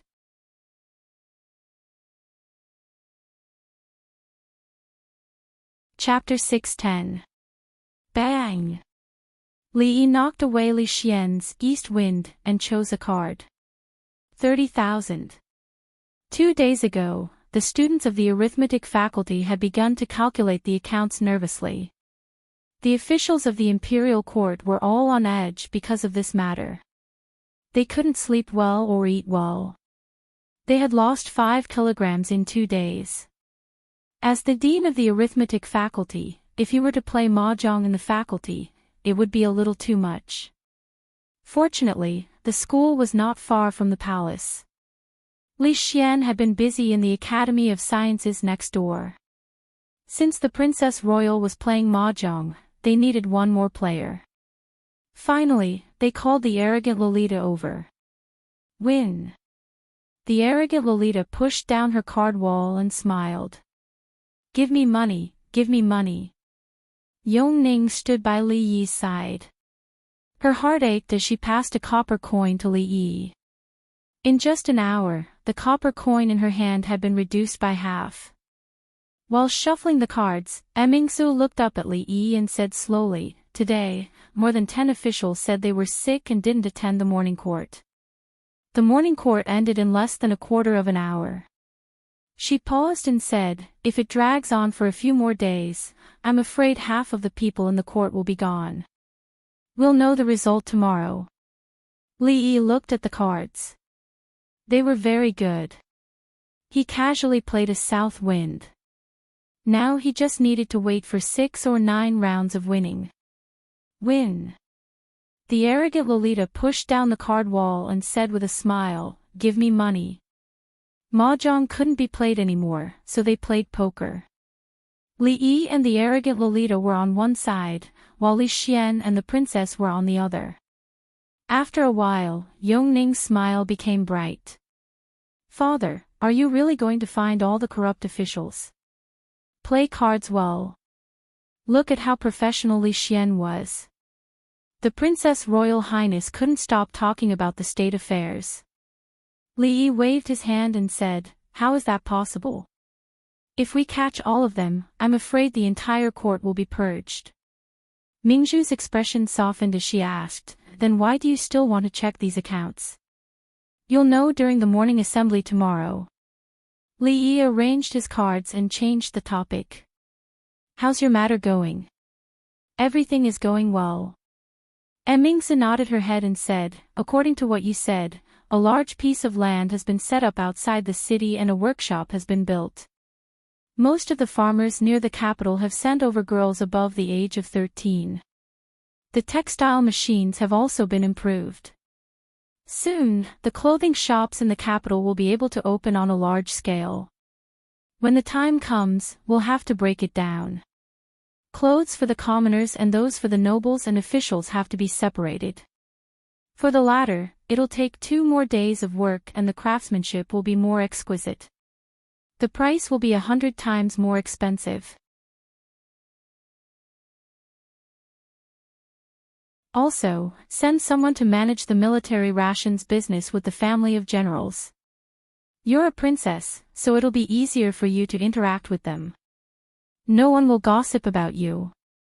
I'll just be in charge of collecting money." Li Xian was a little depressed as he asked, "Why can Mingzhu do the military rations business, but I can't?" Li Yi glanced at him. Was this guy stupid? Although he was considered half a member of the royal family, he was still the son of a prince. What would the courtiers think if he made such a good relationship with the family of generals and went there every other day? A smile suddenly appeared on Li Xian's face. He didn't mind this matter anymore. He threw out a few cards and said, 3 and 2. I only have 1 card left. I can't afford it. Li Yi waved his hand. 3 2s and 2 3s. He couldn't afford it. And Mingzhu was on his side. Even if he could afford it, he wouldn't want it. Royal bomb. The Tsundere Lolita threw out all the cards in her hand. Straight, we won again, give me money, give me money.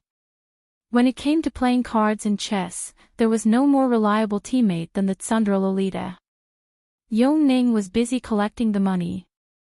Li Xian was a little discouraged. He thought of something and asked, Mingzhu, your birthday is coming soon. What present do you want this year? This kind of question was wrong. Who would directly ask others what present they wanted? When the time came, they could directly give others a few million taels of silver. It would definitely be more shocking than any present. The Tsundere Lolita raised her head to look at Li Yi and asked, Sir, what present do you intend to give my royal sister? My birthday is coming soon. Your present can't be worse than my royal sister's. It's a secret for now. Li Yi actually didn't know when Mingzhu's birthday was. However, it was just in time this time. He should be able to prepare it soon. My birthday is the same as Mingzhu's.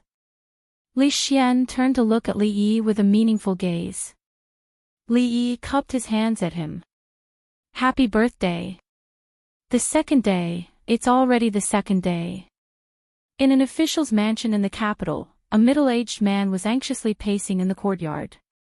There were a few blisters on his mouth.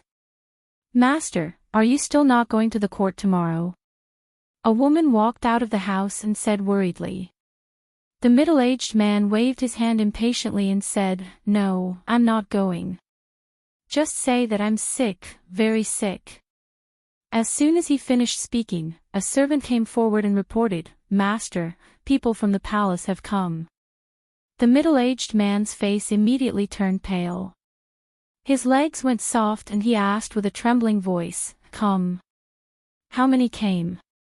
"One." The servant said, "Master, do you want to see him?" "No, no. Go ask him what's the matter." The middle-aged man waved his hand and quickly walked to the bed in the room to lie down. He used 2 pieces of old ginger to wipe his face. He immediately looked much weaker. Not long after, the servant came in from outside. "Left?" the middle-aged man asked. The servant replied, "He left." The middle-aged man got up from the bed and asked, "What did he say?" The eunuch from the palace said that His Majesty has something important to announce in the morning court tomorrow and cannot ask for leave. Even if his life is hanging by a thread, he must be carried to the Golden Hall. The middle-aged man's vision turned black and he weakly fell onto the bed. At different times, there were many officials who also felt that their vision was turning black. In the past few days, almost half of the officials in the court had been gone. It seemed that they had all contracted some kind of acute illness overnight. They were so sick that they could not even go to court and could only rest at home. His Majesty did not say much about this. It seemed that nothing had happened in the past 2 days. There was nothing unusual in the court. However, on the second day, he sent a eunuch to inform those officials who were sick that they were not allowed to ask for leave in the morning court. The message was very clear. Even if they were to die, they had to die in the court. Everyone knew that all the accounts sent to the mathematics school would be settled the next day. Next, it was time for His Majesty to settle the accounts with them. The various city gates of the capital had been tightly guarded by the imperial guards. It was easy to enter the capital but difficult to leave. Furthermore, the vicinity of the homes of the officials in the court had probably already been closely watched by the secret intelligence unit. If they made any abnormal movements, the secret intelligence unit would immediately come to their manors to ask for a cup of tea. Li Yi was not worried that there would be people in the capital who would not be able to sleep that night. He was also not worried that their bodies would not be able to take it after not sleeping well for many days. He looked at the oval glass bead that Fong handed over. There were almost no bubbles inside. Although there was still a bit of color, it did not affect it much. In the past month, after many improvements in equipment and craftsmanship, he had finally pushed it to this step.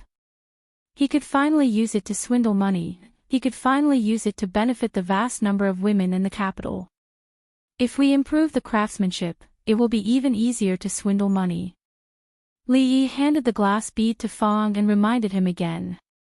At the same time, a carriage loaded with boxes drove out of the mathematics school and straight into the palace gates.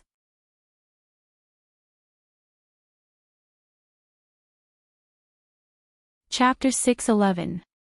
Going to morning court was a very troublesome matter. Usually, one could lie in bed until 8 o'clock. If one wanted to go to court, one had to wake up at 6 o'clock. Li Yi had never been interested in going to court. Unfortunately, the old emperor had announced yesterday that he could not be absent from today's morning court. Whoever asked for leave would be recorded in a small booklet. It was said that a minister who was seriously ill was brought into the palace by eunuchs. At this moment, he was sitting on the chair in front. Waking up late would ruin the morning, and waking up early would ruin the day. The consequence of waking up early was that he had to lean against General Shue's pillar for a while. He missed the bed in the dew hall. There was still some time before the morning court began. If he had known earlier, he would have gone to the eldest princess's place to lie down. Boy, don't stand out during the morning court. This matter is not something you can interfere with. General Shui patted his shoulder and warned him. Li Yi yawned and opened his eyes. Don't worry, old Shui. I won't say a word today. I'll just lean against here and wait for the court to end. I'm serious this time. General Shui frowned and said, this time, His Majesty asked the divination school to investigate the accounts. Although you are not to be blamed, don't expect the court officials to remember your good deeds. This matter has become too big. Don't get yourself into any more trouble. I know. Li Yi said seriously and continued to lean against the pillar to nap. Today's morning court session was a one-man show for the old emperor. No one could interrupt him. In the Golden Hall, other than a certain person leaning against the pillar and a few ministers who were given a seat because of their health, all the court officials stood quietly in their seats. Some had sallow faces and some had sunken eyes. It was obvious that they had not lived well these past few days. There were even some who seemed to have been sucked out of their spirits. They were extremely dispirited and looked up from time to time with eyes full of fear. Emperor Jing arrived an hour later than the appointed morning court time. It was not until Li Yi had caught up on his sleep that he saw him slowly walking out from the back of the hall accompanied by Changde. Greetings, Your Majesty. Emperor Jing sat on the dragon throne and the court officials bowed. Hundreds of people spoke in unison. No need for formalities. Emperor Jing raised his hand. There was no special expression on his face as he said, "Does anyone have anything to report today?" It was silent below. Everyone knew that the accounts had been checked and the emperor would definitely fly into a rage at the morning court. Many officials in the court would not be able to safely hang their heads on their necks. However, at this moment, the emperor's calm attitude was really puzzling. Before figuring out the situation, who would dare to speak at this time? At this moment, an imperial censor stood up, bowed, and said, "Your Majesty, I accuse Chen Lisin, Qin Feng, and Cui Shixin of the Divination Academy of abusing their authority for personal gain. They relied on Your Majesty's trust to deliberately cover up the guilty officials during the accounts investigation a few days ago, disrupting the public's view, and attempting to deceive Your Majesty." As soon as these words came out, several people in the court immediately became gloomy. However, many people were slightly stunned. They knew that Chen Lisin, Qin Feng, Cui Shixin, and the others had helped the imperial censor to investigate the accounts. They were the ones who had uncovered the corrupt officials that His Majesty had dealt with previously. However, they only knew about this matter and did not know that these people had actually done something to cover up. These playboys were really bold and presumptuous. Did they really think that they could do whatever they wanted just because they had families behind them? It should be known that if this matter was investigated further, it would be a crime punishable by death. The crime of deceiving Your Majesty was a crime that could not be punished. The imperial censor named Chen Lisin and the others and then singled out the officials who had been covered up one by one. Many people in the court began to have strange expressions on their faces. This was really covering up. They had actually let off all the officials who were in the King of Shu's faction, but not a single one of the other factions had been left out. These playboys were even more daring than the elders and their families. At this moment, an official stood up and said, "Your Majesty, Cui Shixin and the others are only students of the college and not officials of the imperial court. They were working for the imperial court and were plotted against by villains. Regardless of what happened, they did not deserve to die. Although this official was also in the King of Shu's faction, he did not belong to the families behind these 11 people. He also had no connection with the officials who had been covered up. At this moment, only he could stand up and speak for these 11 people. Please show mercy, Your Majesty. Please show mercy, Your Majesty." After the imperial censor finished speaking, several more people stood up to plead for mercy for these people. There was only one reason, and that was to prevent this matter from being classified as deceiving the emperor. Otherwise, not a single one of these people would be able to escape. In fact, there were even 2 families with small numbers of people who would not be able to continue. Although the 11 of them have done meritorious deeds, their merits do not make up for their mistakes. They have sacrificed their work for personal reasons and covered up for their friends. Since they are not officials of the imperial court, from today onwards, these 11 people will be expelled from the College of Divination. The imperial court will never hire them again. Emperor Jing finally spoke, which made many people feel relieved. Never hiring them meant that they could only be playboys waiting to die in the future. They would never be able to enter the imperial court as officials. Although this result was still cruel, at least they could keep their lives. For big families like the Cui family, the Qin family, and the Qin family, the future of a collateral descendant was not a big deal. Of course, it was different for Lord Xing of the Ministry of Revenue. If he could not give birth to an outstanding son with his wife, the Xing family, which had struggled so hard to climb up, would end with his generation. Cui Yuncan, the county magistrate of Wang County, Qin Qin, Tian of the Department of Granaries. Emperor Jing named the names of the officials who were covered up by them one by one and said in a low voice, "Order the intelligence department to arrest these people and bring them back to the Ministry of Justice within 1 day."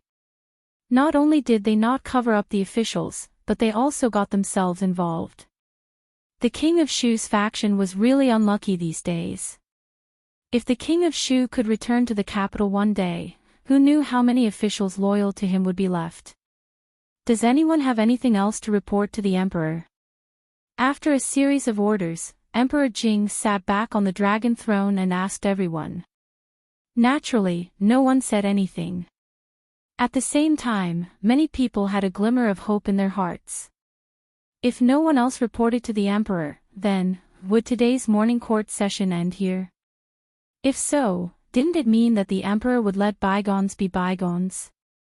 Thinking about it, this case involved a wide range of people and almost covered the entire imperial court. How could the Emperor arrest everyone? If so, how many officials would be able to stand here tomorrow? Many people secretly breathed a sigh of relief in their hearts. They should have thought of it earlier, the law did not punish the masses. Although the current situation of the Jing kingdom could not be considered as having internal and external troubles, it was not very good either. Moreover, the emperor's body could not hold on for too long. According to the emperor's character, the most important thing was to ensure the stability of the imperial court. How could he do such a radical thing at this time? This time, he probably just wanted to arrest a few examples to deter them. Unfortunately, this lucky thing happened to the officials of the King of Shu's faction. These days, they really should not have been so worried, since everyone has nothing to say. Emperor Jing stood up from the dragon throne and said, "Then, let me say a few words." His face suddenly darkened and he said coldly, "Come, arrest the Assistant Minister of the Ministry of Rights, Chen Bo, the Left Assistant Minister of the Ministry of Revenue, Feng Yuan, the Director of the Du Branch, Ha Ning, for me." Emperor Jing called out a total of nearly 10 people's names. In the crowd, these people, who had just relaxed, suddenly tensed up. They looked up and their faces instantly turned pale. You're tuning into the LoveLore Library YouTube channel. We're so grateful for your support and don't forget to subscribe to join us on this incredible journey through captivating stories. Your generosity through donations truly makes a world of difference, as it's the primary source of revenue that allows me to expand and enhance this channel for you. Thank you from the bottom of my heart for being a part of this adventure.